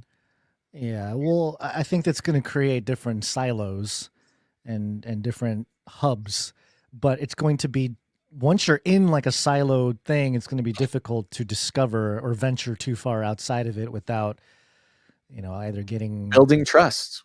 Building trust, yeah. It's hard to walk into a brand new city or a room or something that you're not familiar with and connect to everything. It'll be the same way, but even more tangible or quantized in the virtual realm. But yeah, so how are we going to power all this AI? Well, Jeff Bezos has some ideas. Very quickly. Oh, okay. I hit the wrong jingle anyway. Go ahead. Oh, I was just saying, how are we going to do it? We're going to do it very quickly. Oh, yes, we are. Space. Wanna go to space? Here's Jeff Bezos talking about space and AI and computers. One of the things that's going to happen in the next, it's hard to know exactly when, it's 10 plus years, but I bet it's not more than 20 years. We're going to start building these giant gigawatt data centers in space. So these giant training clusters, those will be better built in space because we have solar power there 24/7, and the solar power there are no clouds and no rain, no weather. So you can build. We will be able to beat the cost of terrestrial data centers in space in the next couple of decades. And so space will end up being one of the places that keeps making Earth better. It already has happened with weather satellites. It's already happened with communication satellites. The next step is going to be data centers and then other kinds of manufacturing. One of the things is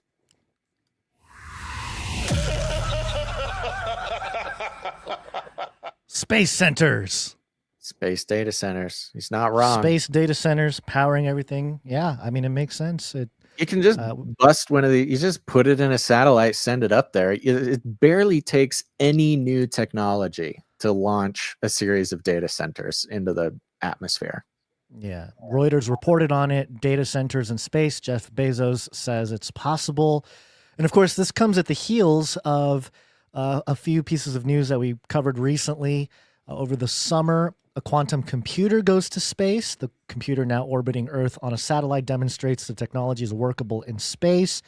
And of course, the quantum conversation is interesting because just a week ago, scientists finally proved that a quantum computer can unconditionally outperform classical computers. And it's something that Bezos doesn't mention there, the quantum thing. But if he's talking about 10 plus years, he's got to be thinking quantum, right? There's no way he's not thinking of quantum databases in space powering all of AI on Earth. So that makes a lot of sense.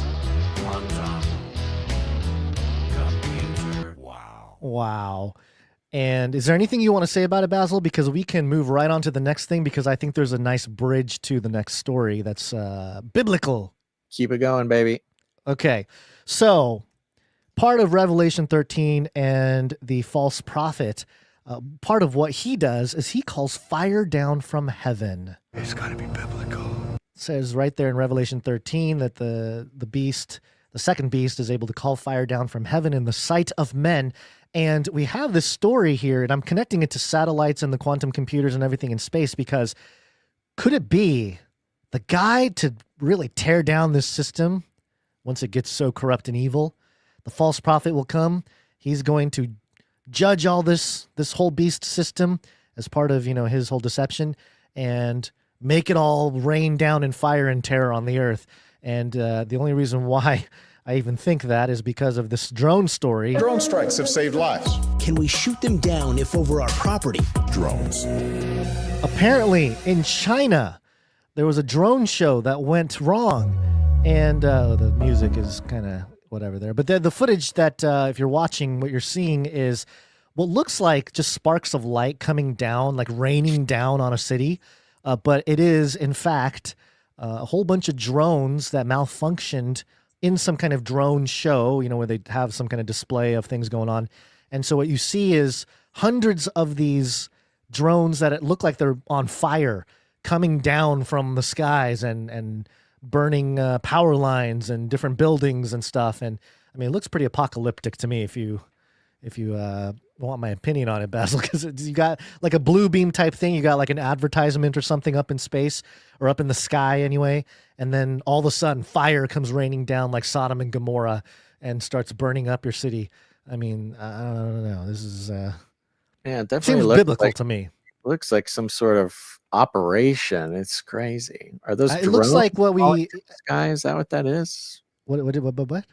Are those drones falling from the sky? These are drones, allegedly. These are drones allegedly falling from the sky in China from a malfunction, they said, of some drones Apparently it's a thing because there's some daylight footage also of some drones. Ooh, that is very loud. Give me 1 second. Let me turn down that audio. Of some drones suffering some kind of malfunction during the day. And they look like just locusts falling out of the sky, or some birds falling out of the sky or something. But yeah, when you see stuff like this, it just makes a lot of the biblical references to locusts that come out of the earth and Joel 2 army of, these creatures that come out of the abyss and stuff. We're just starting to see some things that may appear like it, visually speaking. So yeah, it's crazy. Crazy times. I think along similar lines here, I dropped a link from a Noah Yuval Harari, Yuval Noah Harari clip. It's only 60 seconds, but it might fit here if you want to pop that. And let's see what he has to say. One of the biggest things happening in the world right now is a shift in authority from humans to algorithms, to AI. Now, increasingly, this decision about your life, is done by an AI. One of the biggest dangers with this new technology is that, a lot of jobs will disappear.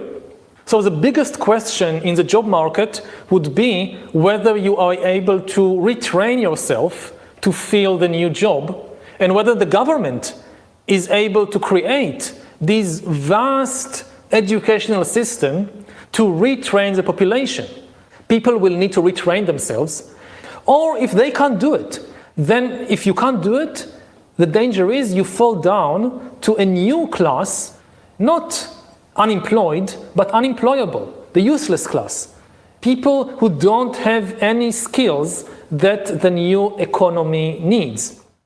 One of the biggest... Useless class. Let the AI make all your decisions for you. Yeah. Learn to work with it or become part of the useless class. It's sounds like obsolete. Sounds like Mark of the Beast to me. Mark of the Beast, yeah. It's true. And part of what gets discussed in this context as well, and I was sharing with you a little bit about it, Basil, before. You know how currently we have SEO, search engine optimization, which is a way for, if you want to do well with Google searches on certain keywords, you got to do certain things to optimize your discoverability of certain things. And it's interesting, Basil, you and I and Canary Cry, Face Like the Sun, we were very early on sort of taking the real estate on some of the words that I think the CIA and other groups have taken back in the last couple of years. We were kind of early adopters of some of those phrases. But there's something new emerging, and it's not SEO in the traditional sense. It still matters if you want to get searched on the internet, but it's called RAO, Retrieval Algorithm Optimization. And the difference is with AI agents now, roaming around, collecting information, doing the work of what normal people would normally do, Googling something or trying to compile some search results together for research. Now, because an AI agent is doing it, it's a different game. You got to appeal to the AI to be able to retrieve optimized information about yourself. And so there's a small window right now, currently, Basil. Maybe we should think about doing some kind of campaign. There's a window right now where we can kind of shape how the AI will retrieve information about us, about literally you and I, Basil, Canary Cry, all this stuff. Right. And how that gets determined, we can somewhat influence it. And I say we, not just you and I, I'm saying the whole Canarium. It takes a lot of work, so I'm not expecting much. But there's a way to sort of flood the internet with traditional SEO that is tailored for this new RAO, Retrieval Algorithm Optimization. And it's not talked about much because it's, still kind of on the fringes, but I'm sure once it hits, entrepreneur talk or whatever, it's going to be the big thing. No, SEO's dead. Now everyone's got to move over to RAO kind of thing. We'll probably see that in the next year or so. So, these methods keep changing, but if you're not up to speed on how to do RAO and you're still stuck doing SEO, good luck. Bye-bye. We'll see you in the netherworld. Like you're lost in some wasteland of Internet 2.0. We're on Internet 3.0 now, and you better keep up or you're just going to be left behind. And, not just in the internet or digital sense, but because the digital realm is becoming so integrated into our physical world. There you go. You're not doing things correctly in the digital world. You will have consequences in the physical world.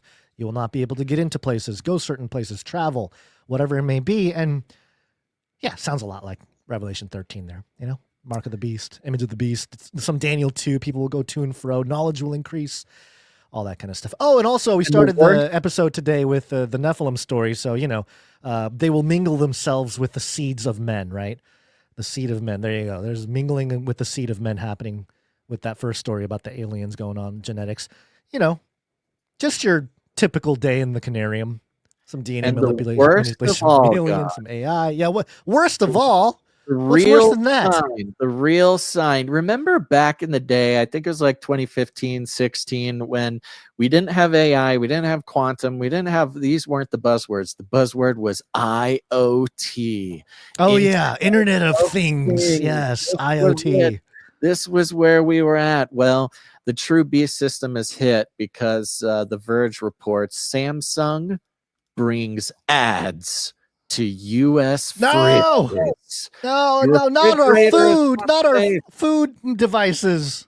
A software update rolling out to Samsung's Family Hub refrigerators in the U.S. is putting ads on the fridges for the first time.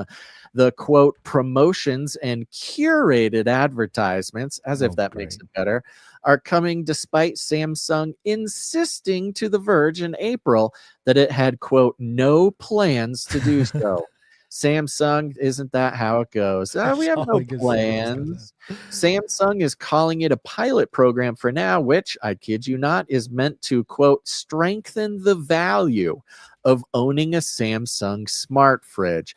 It's a value add. It's a value add to get advertised on your refrigerator. Here's the full statements Samsung sent to Android Authority. Samsung is committed to innovation and enhancing everyday value for our home appliance customers. As part of our ongoing efforts to strengthen that value, we are conducting a pilot program to offer promotions and curated advertisements on certain Samsung Family Hub refrigerator models in the U.S. market. As part of this pilot program, Family Hub refrigerators in the U.S. will receive an over-the-network software update with terms of service and privacy notice. Advertising will appear on certain Family Hub refrigerators covering cover screens. The cover screen appears when a Family Hub screen is idle. Ad design format may change depending on Family Hub personalizations options for the cover screen, and advertising will not appear when cover screen display art mode or picture albums. Advertisements can be dismissed on the cover screen where ads are shown, meaning that specific ads will not appear again during the campaign period. News of the ads was met with incredulity when it first appeared on Reddit, but the writings been on the wall ever since Samsung embraced a screen everywhere initiative for its home appliances. How apocalyptic is that? Screens everywhere is your initiative for home appliances. I talked about the generation screen back in 2013, I think. After all, it was Samsung that started bunging ads into its old smart TV 10 years ago. So there you go. The IoT is here. The refrigerator will not only keep your food cold, but it will advertise to you in the meantime. The most disturbing part of that is personalized ads, personalized curated ads, because in order to curate ads, it needs data from you. Mm-hmm. And if the fridge has a screen, you best know that your fridge has cameras. Are the cameras on the inside? Are the cameras on the outside? What about a microphone? What is it using to personally curate these ads? All the talk over the last 10, 15 years was like, oh, your refrigerator's spying on you. Yeah. And now it's like, oh, it's not just spying on you. It's actually suggesting to you things that you don't need. Now. It's a control mechanism. We are just one step away from what's going to happen when the advertisement is like a beautiful burrito, just a wonderful, beautiful burrito, and you open your fridge and you don't got any burritos in No, there. it's going to be an Uber Eats commercial on your fridge. On your fridge. It sees you don't have any good food, so it's the Right. perfect time to manipulate you, give you an Uber Eats ad. I mean, we're 30 minutes. We're close to the Star Trek. I don't remember what the machine is called, but the computer make me a green chili soup or whatever, and then boom, they got the green chili soup. The Matterizer or whatever. Matterizer, it's yeah, whatever, yeah. I mean, it's getting pretty close to that. It's got suggestions for you, all that kind of stuff. I mean, man, to be advertised in your kitchen. The kitchen is a sacred place, Basil. I'm learning I make food for my children every day. It's a very important place. You got some sharp objects in there. You got, the kitchen. The fridge is it's a betrayal. The fridge is supposed to be your friend. It's supposed to be this place that betrayal of the fridge. Yeah, it holds the fuel with which you keep your family alive, and now it's also a spying and mind control device. The spying is not even the worst part anymore. It's the actual. That's what I'm saying. It used to be spying. It's like, well, we collected enough data, and now we don't need to just learn about you. We will tell you what you need, what you want. Man. But not here, folks. We are not putting ads on your refrigerator. We're not even putting ads on your podcast, because mind control is not okay in any place, whether it's your fridge, whether it's your podcast. That really just means that somebody is selling your time, your attention, invading your life, invading your space, invading your brain, and using it to monetize for some corporation who wants to mind control you into behavioral change. But not here, folks. We're not trying to, at least on behalf of any corporation, trying to change your behavior. Perhaps on the behalf of Jesus, I'd like to have some effect on people's behavior. That would be best case scenario, but it certainly won't have to do with selling you any products. It's because we're on the value for value model. You might notice no advertisements, no sponsorships, no platform partnerships. We are 100% entirely supported by people who get value from the show, and not just people, but people who understand the value of not having their consciousness monetized by people who will say or do anything to get as many views or clicks as possible, even when what it takes to do that is poisonous for our hearts, our minds, and our souls. No poison here, baby. Just straight up organic produce for your heart and your soul. And the thing is, the only way we're able to do this is when people understand, appreciate, and get value from what's going on here, and put value back in. You can put value back in with your time, your talent, your treasure. If you're an artist, if you're a musician, you can create art for the show, create music. Go to canarycry.art, upload it there. If you have skills or time, you can help us put that to work. Help us start the Canary Cry cartoon project that's going to save this entire canarium. Or if all else fails, you can support us financially. A huge thank you to all of our producers who come in throughout the month to help support the show. It's getting harder than ever. We understand, folks. We understand the way things are out there, the economy, the prices. Lord knows we are right there along with you. So even more so, God bless anyone out there who says, you know what? The value is here. This value, I don't have I have one other podcast that I listen to out of about 16 different weekly podcasts that doesn't advertise to me, and that's the No Agenda Show. Shout out to No Agenda. But other than that, it's just us, baby. And am I bitter about it? Yes, I am. Specifically about all these advertisements coming through on my podcasts. Just as a quick note, this did come out today. Watch a Guru did report U.S. dollar has lost 10% of its value this year. 10% this year. And that is optimistic. I'm sure the real number is horrific.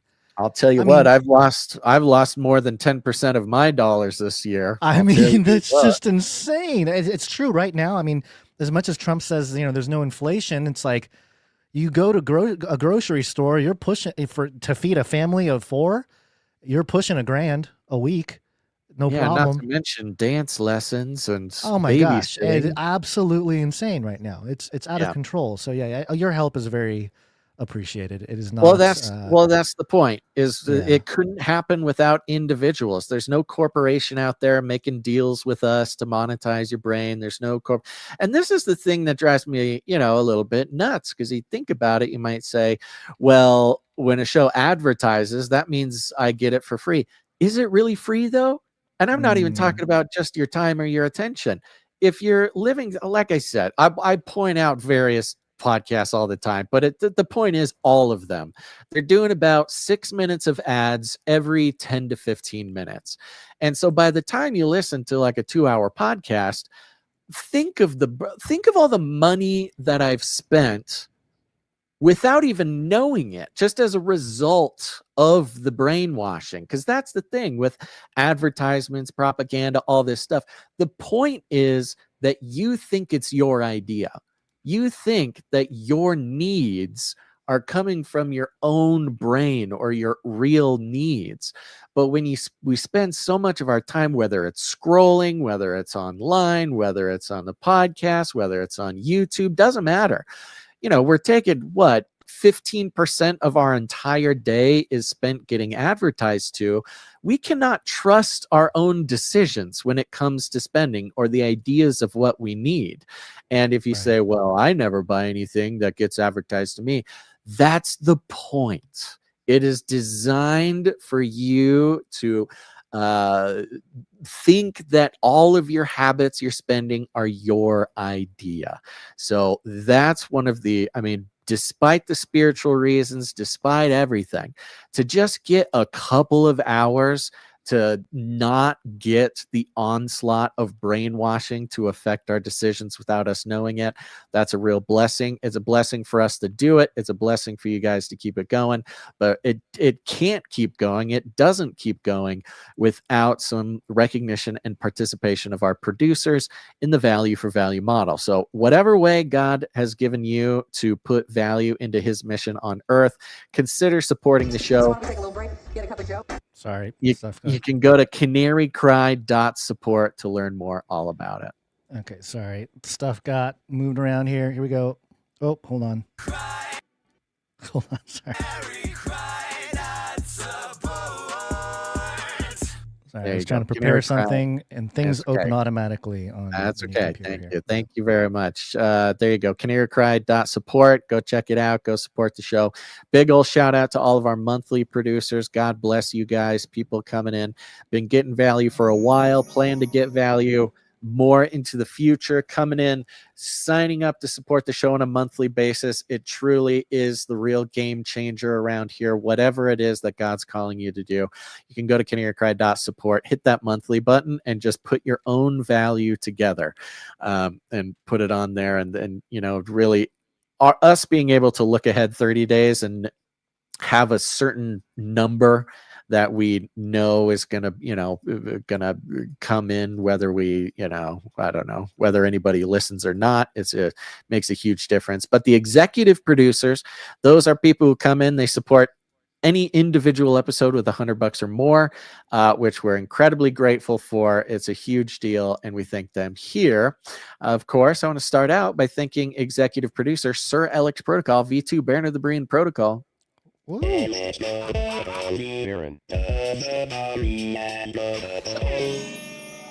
Thank you very much, Sir Alex Protocol, being so faithful with his executive producerships. He comes in with $100.33. Illuminatus! He's on a 430 episode streak altogether and an 84 episode executive producer streak. Thank you, Sir Alex. Thank you, Sir Alex Protocol. Anonymous comes in with a nice round number. Thank you, Anonymous, and says, please keep anonymous. Thanks, guys. Well, thank you, Anonymous. Thank you, Anonymous. Sir Jamie, not the Lannister, comes in, produces the show with his weekly tithe. Thank you very much, Sir Jamie. Thank you, Sir Jamie. And we got executive producer TDL Prez coming in for a nice round number and says, just that extra on a slow month. Well, because it's a slow month, because, and we all need a little bit to keep us going. Love TD, Mai, and Bella Suzu in the mists of the Metro ATL. Keep it up and shout the morning cup of Joe that rattles my cage each morning. Thank you very much, Executive TDL Prez, Bella Suzu, and Mai. God bless you guys over there in the ATL. And he said it. We got to give a shout out to Cage Rattler Coffee Guns. Oh, that's true. Yes. Let's go. Cage Rattler Coffee, where value for value never tasted so good. That's right. Go to Cage Rattler Coffee, folks. This is a wonderful thing where Canarians got together, figured it out, got the beans, roast the beans, and they cook it up just perfect, just for you, especially for those who have a hard time with the value for value model. You got to drink the coffee anyways. And I am telling you, Cage Rattler Coffee has made me a coffee snob, which I'm not necessarily proud of, but I understand it now. You go to Cage Rattler Coffee, you can see all the coffee specially roasted just for Canarians. This is by Canarians, for Canarians. And when you purchase your coffee here, you're not only supporting the show, but you're supporting other Canarians, making it happen. That's parallel economy, baby. It's perfect. And we got beans from all over the place. We got the Nephilim Hunter Dark Roast. We got the Emu Wrangler, medium roast. Yeah, I cannot say enough great things about this. Like I said, not a coffee snob, but after having the blessing of Cage Rattler Coffee sending us these samples and the bits that we get, Guns. By the way, there should be more coming. Keep an eye out for that on the P.O. box. Highly recommend it, folks. CageRattlerCoffee.com. Support the show. Support Canarians. And honestly, if it's not the best coffee you've ever had, send me an email and I will tell you you're wrong. That's fun. I'll enjoy that every time. Okay. Okay. Next up, we got. Let's see. Who do we got? We got producer Sir Cullen Anderson, Hobo of the Americas, comes in. Hey, $23.32. $23.32. Oh, that is yep. Illuminatus! He's on a 46 episode streak. Thank you. 47. Next up, we've got what? I said 47. It's not 47. What'd you say? 46. 46. Oh, you're the mumbly thing again. You're mumbling. 46 episodes in a row. Next up, we got producer Sean H coming in. He joined up at canarycry.tube. Now, this is something we should probably be pushing because of all of the Netflix drama going on with Elon calling. Yeah. Look, we called for the cancellation of Netflix. We did. To cancel their Netflix before Elon did. He's following in our footsteps. But at canarycry.tube or canarycry.support, we've got options for when you're finally ready to really take a stand against the entertainment industry / Silicon Valley tech brainwashers. When you're finally ready to actually take a stand, you can go over there and you, of course, cancel your Netflix or whatever version of Netflix you have, and you can sign up to support Canary Cry News Talk, value for value. Why send your $22.99 to Netflix when you can send it to Canary Cry, where God wants it? So thank you very much, Sean H. Signed up for a monthly producership of the Netflix without ads price there, $22.99. And we encourage other people to do this too. That's how you let the principalities in power know where your value is stored. Did we not lose, but did the website canarycry.tube go down? The website itself is not there, but at canarycry.support, the canarycry.tube options are there. You just had them up on the screen. Yeah, I know. I just went to tube, and it's just here. That was like a PayPal campaign we had, which ended long ago. But the options are still there over at canarycry.support. You can cancel your YouTube Premium, your Disney Plus, your Netflix with ads. Pick what you're canceling. Come over here, sign up here. That's what's going to keep God's work moving here. So thank you very much producer Sean H. We got producer Malik coming in again. Malik, thank you, Malik. Yeah, appreciate that. Just had a birthday. Happy birthday again to you, Malik. Yep. And let me just double check, make sure Malik didn't send a note here. Sometimes he does, sometimes he doesn't. Nope, no note today. Thank you very much. We have, last but not least, I think, is Sir Marty B, Night of the Base, comes in. Hey, Sir Marty B, thank you. Yeah, for his 7774. All right. Thank you very much. All right, we got some producers who came in under the $7.77 mark. If you come in over $7.77, you're entitled to have a note read on the show. If you come in under that, we still thank you on Wednesdays. I got your streaks going. Thank you. And I think that's that for financial producers. Let me jump over here, see if anybody jumped in at the last second here. They were just so astounded by the coverage today. They just couldn't resist and had to support the show. Nope. Okay, that concludes the list. Thank you very much, everybody, for that. We got a voicemail, Gons. Shall we? Yeah, let's play a voice. This is one thing.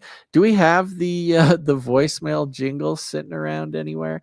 Because we haven't pitched it in a while. Yeah, the speak pipe. Yeah, I think I can pull up the speak pipe. Okay. Well, if you go to Canary Cry newstalk.com, that includes canarycry.support, anywhere on the website, you'll see a green tab on the side or the bottom. You click on that green tab, it'll pull up a little pop-up, and you can record a voice message to us from whatever device you're on. You don't need a special microphone. You don't need anything. We haven't pitched it in a while, but it's always fun to get these voice messages, and we got one. What do we got, Guns? Do we have a fun? This is our CCR special Boots on the Ground report. Now, let's go live. I don't think that's quite That's it. not it. That's the Boots on the Ground report. That's fun. Please leave a message after the tone. At the tone, please record your message.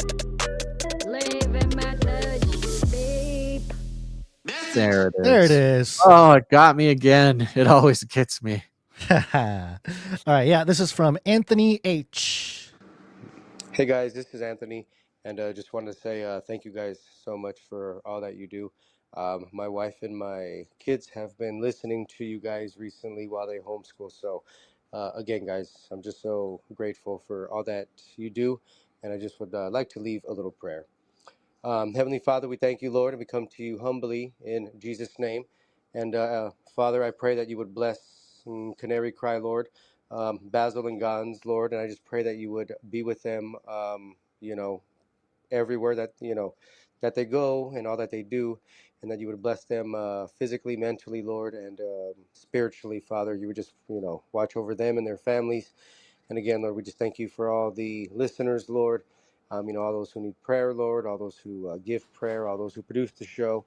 And again, Father, bless this ministry, Lord, that is Canary Cry Radio, Father. And we give you thanks always, Lord, in Jesus' mighty name. Amen. Amen. Thank you, Anthony H. Appreciate Thank that. you very much. Great to hear from you, Anthony H. Appreciate that. God bless you guys over there. Okay, you got anything for us? I think there was a Jonathan F. track. Okay. If I'm not mistaken. Now, we hadn't done different things on that for a while, but I think, let's see, we have, let me see. I got to introduce Jonathan F. here. Jonathan F. And this is a lo-fi version of the coffee jingle, is what I am told. I think it's his own Someone copy. take a little break, get a cup of Joe. Get a cup of Joe and we'll strategize how we can protect you and the Constitution and democracy itself for generations to come. That is a good cup of Joe.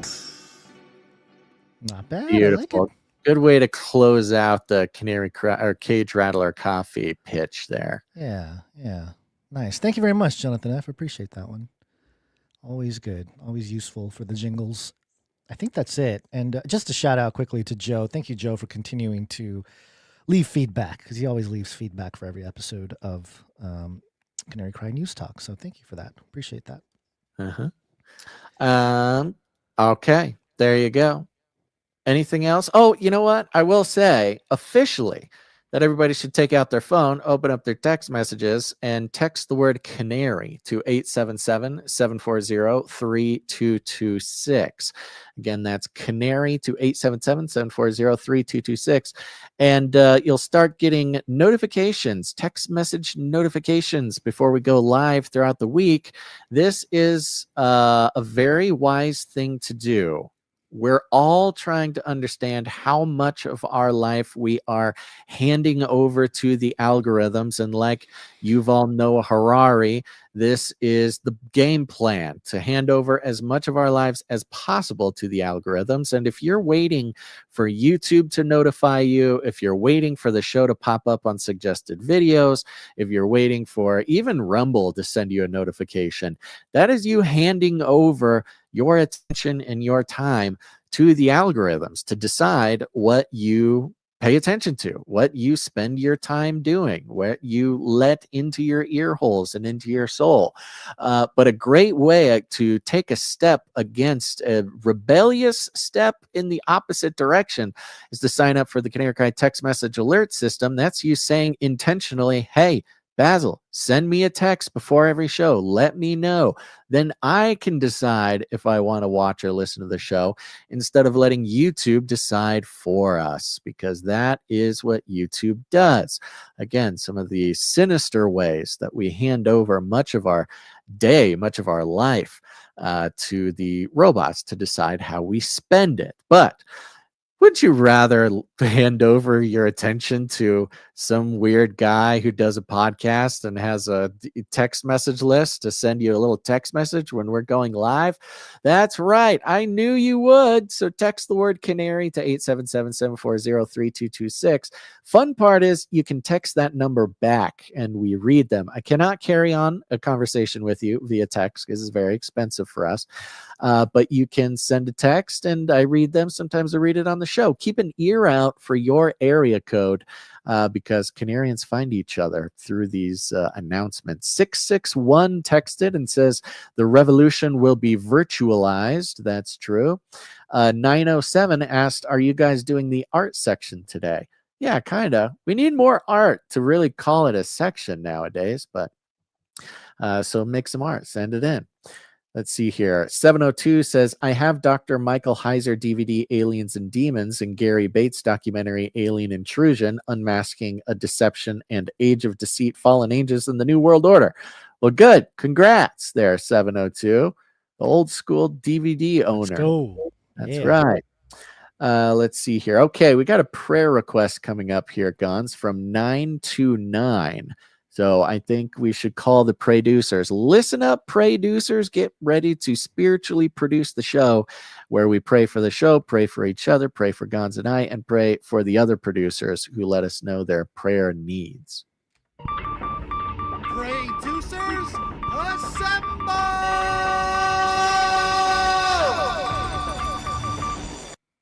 929 says, Basil and Gons, please pray for Adrian. She has stage 4 cancer that was in remission and came back. Pray for Arlene and her family's success. Maybe that was, can't tell if these are two different people or the same person. Adrian and or Arlene and her family's success, health and protection. Pray for Simona. She is attending a Catholic college and having some separation anxiety. Please pray for her success and health and that she would seek and find the Lord. Pray for Marina, Leah, Autumn, Shane, me, and the rest of my family. Pray for our president and our country. Pray for all the Canarians. We ask that Jesus would exalt our nation and bring revival to his great country. We proclaim all this by the blood of the Lamb, Jesus Christ, the mighty Messiah, with love and anointing. Vibes Brooklyn Brew 718. Amen. Okay. Amen. Thank you for that. That was a big prayer. I like that. Lots of people and different challenges, different things. Adrian, Arlene, Simona, Marina, Leah, Autumn, Shane, me, and the rest of the family. There we go. Yeah, nice. God bless you guys. 774 just joined the text message alert system. Good job, 774. Welcome to the club. Says, I'd like to send in art. I'm new to your show. Hey, there we go. We got a new Canarian. Glad to have you here, 774. And yeah, if you want to send in art, go to canarycry.art. That's where you upload the art and puts it on a nice spreadsheet for us, and we'll make it on the show on Wednesday.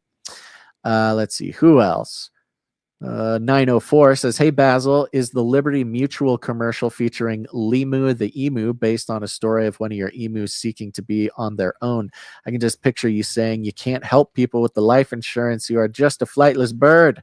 Maybe that's why the other emus are trying to escape. They saw him on TV.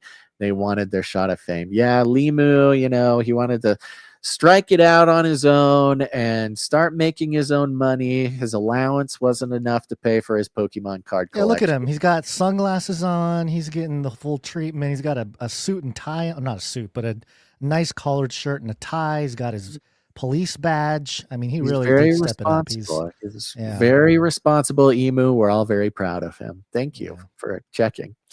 Let's see. 720 sent a flippy update. Let's see. Autonomous robot farming investment opportunity. This was literally advertised to us on YouTube. Yeah, lots of that. Let's see here. Of course. Yes. Okay. That looks like about it. 518 says peace and blessings from 518. 250 says thanks for the heads up. Wish I could listen live. I'll have to catch you on the podcast. I'll be praying for you, Kat. Thank you very much, Kat. See, there you go, folks. Take out your phone, text the word Canary to 877-740-3226. Go do it. Go do it now. Yep. Hey, just to wrap things up, Basil.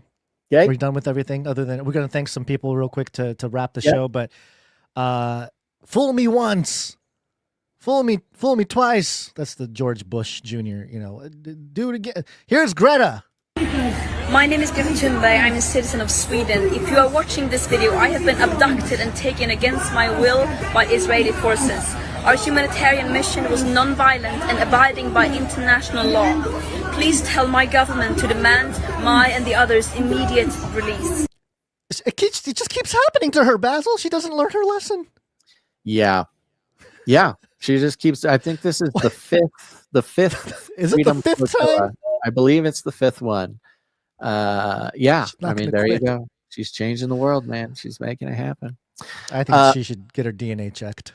She's not changing the world as much as our timestampers, though, who are every show changing the world by timestamping the show. God bless them. Who are we thinking today? Timestamp. It's hard work. Morgan E came in. Wait, hold on. Morgan E. Oh, you know what? Morgan E came in last episode with episode 881. Thank you very much. The final shutdown. There we go. Thank you very much, Morgan E. And of course, big thank you to Jam, who heads up the Telegram channel. Adam42 heads up the Discord channel. If you want to get connected to other Canarians, continue the conversation, and dive in with others who are on the level. There's probably a CIA agent or two in there, I'm assuming. But you can go to canarycry.party, where you'll see a bunch of links, and there's going to be a button or two there for the invite link for Discord or Telegram. Wherever you are, there are other Canarians, so go join them there. Of course, we also have canarycry.community, which is our own sort of social media forum, Reddit type place, just for Canarians. It's a nice, slow-paced, peaceful social media experience to connect with other Canarians just like you. I highly recommend it. Canarycry.community. Thank you to Joe for all your feedback. Thank you to Clank for clanking. Oh, I think we have a couple emails from Clank. I'll have to get on that.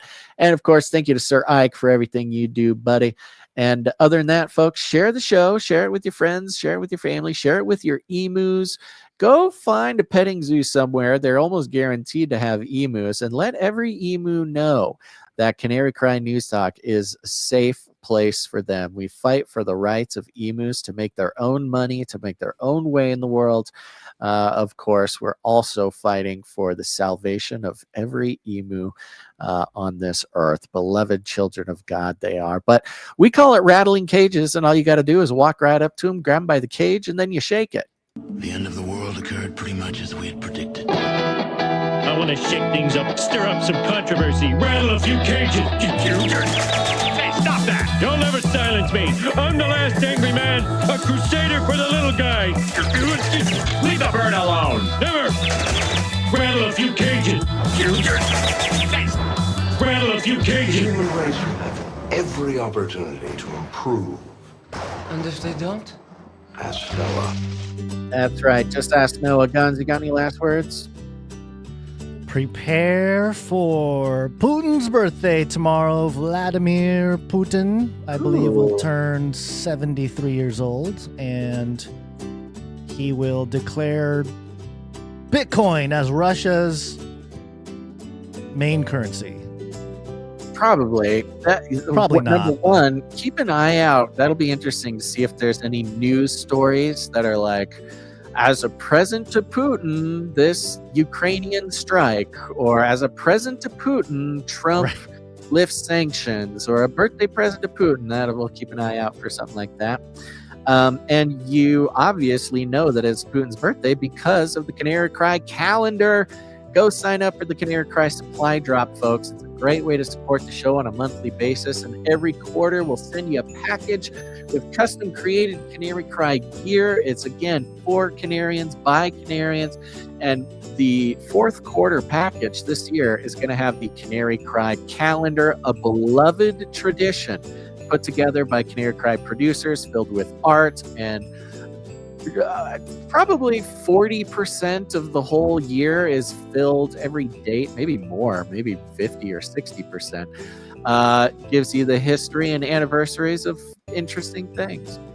So go check it out. Thanks everybody for tuning in to this episode of Canary Cry News Talk. Make sure to tune in next time, but until then, think outside the cage. Will hunt you down and make you pay. Remember, reality is an illusion. The universe is a hologram. Buy gold. Buy!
solutions for the problems that he created.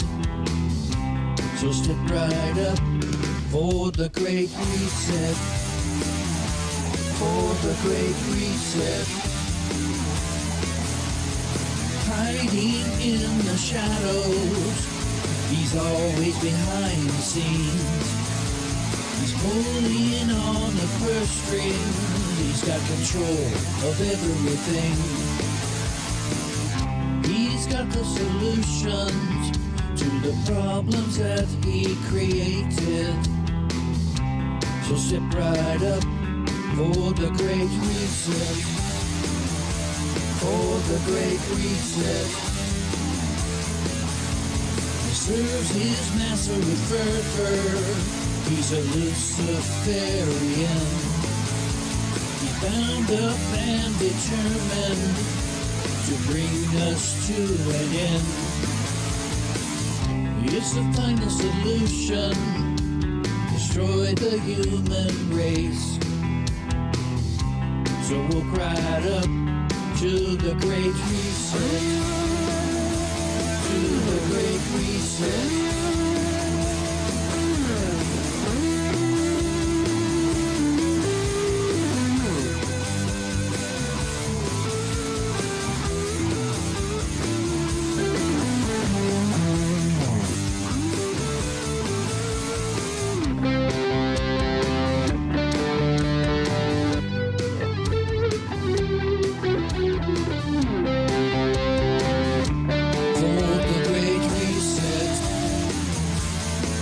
The great reset.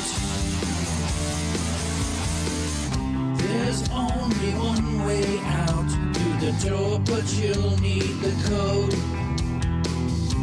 10, 5, 19, 21, 19. Or you can step right up for the great reset. For the great reset. For the great reset. For the great reset. It's based on people, human living beings. That's kind of the idea behind live entertainment, because you can watch a video, you can listen to a music on Spotify or whatever. Listen to our music every day. Yes. But there's this spiritual problem where, for the purposes of the vampiric necro-capitalist system that we live in, the beast system requires that they never die, or when they do die, they are easily replaceable by technology. That's kind of the idea. You can listen to a music on Spotify or whatever. Listen to our music every day. Human living beings. You can listen to a music on Spotify. Beast system requires that they never die. Technology. Technology. Human living beings. You can listen to music every day. Technology. That they never die. Spotify. Human living beings. Technology.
When the news of the day gets to feeling like a maze, it's okay, don't be afraid if you don't know what to say. Canary, cry waits. When your brain's in a haze on a headline days, come on, head my way, I can help you out the cage. Canary, cry waits. Canary, cry waits. Oh, canary, cry waits. Oh, the world's changing every day, each and every way you turn, there's another thing to learn. Reading in between the lines, thanking Jesus for our lives, and nice to see His glory shining like the sun. Run the race until it's done. Come on, everyone. Canary, cry waits. Oh, canary, cry waits. When your brain's in a haze and a headline days, come on, ahead my way, I can help you out the cage. Canary, cry away. Value for value. We take no money from corporations, commies, or cartels.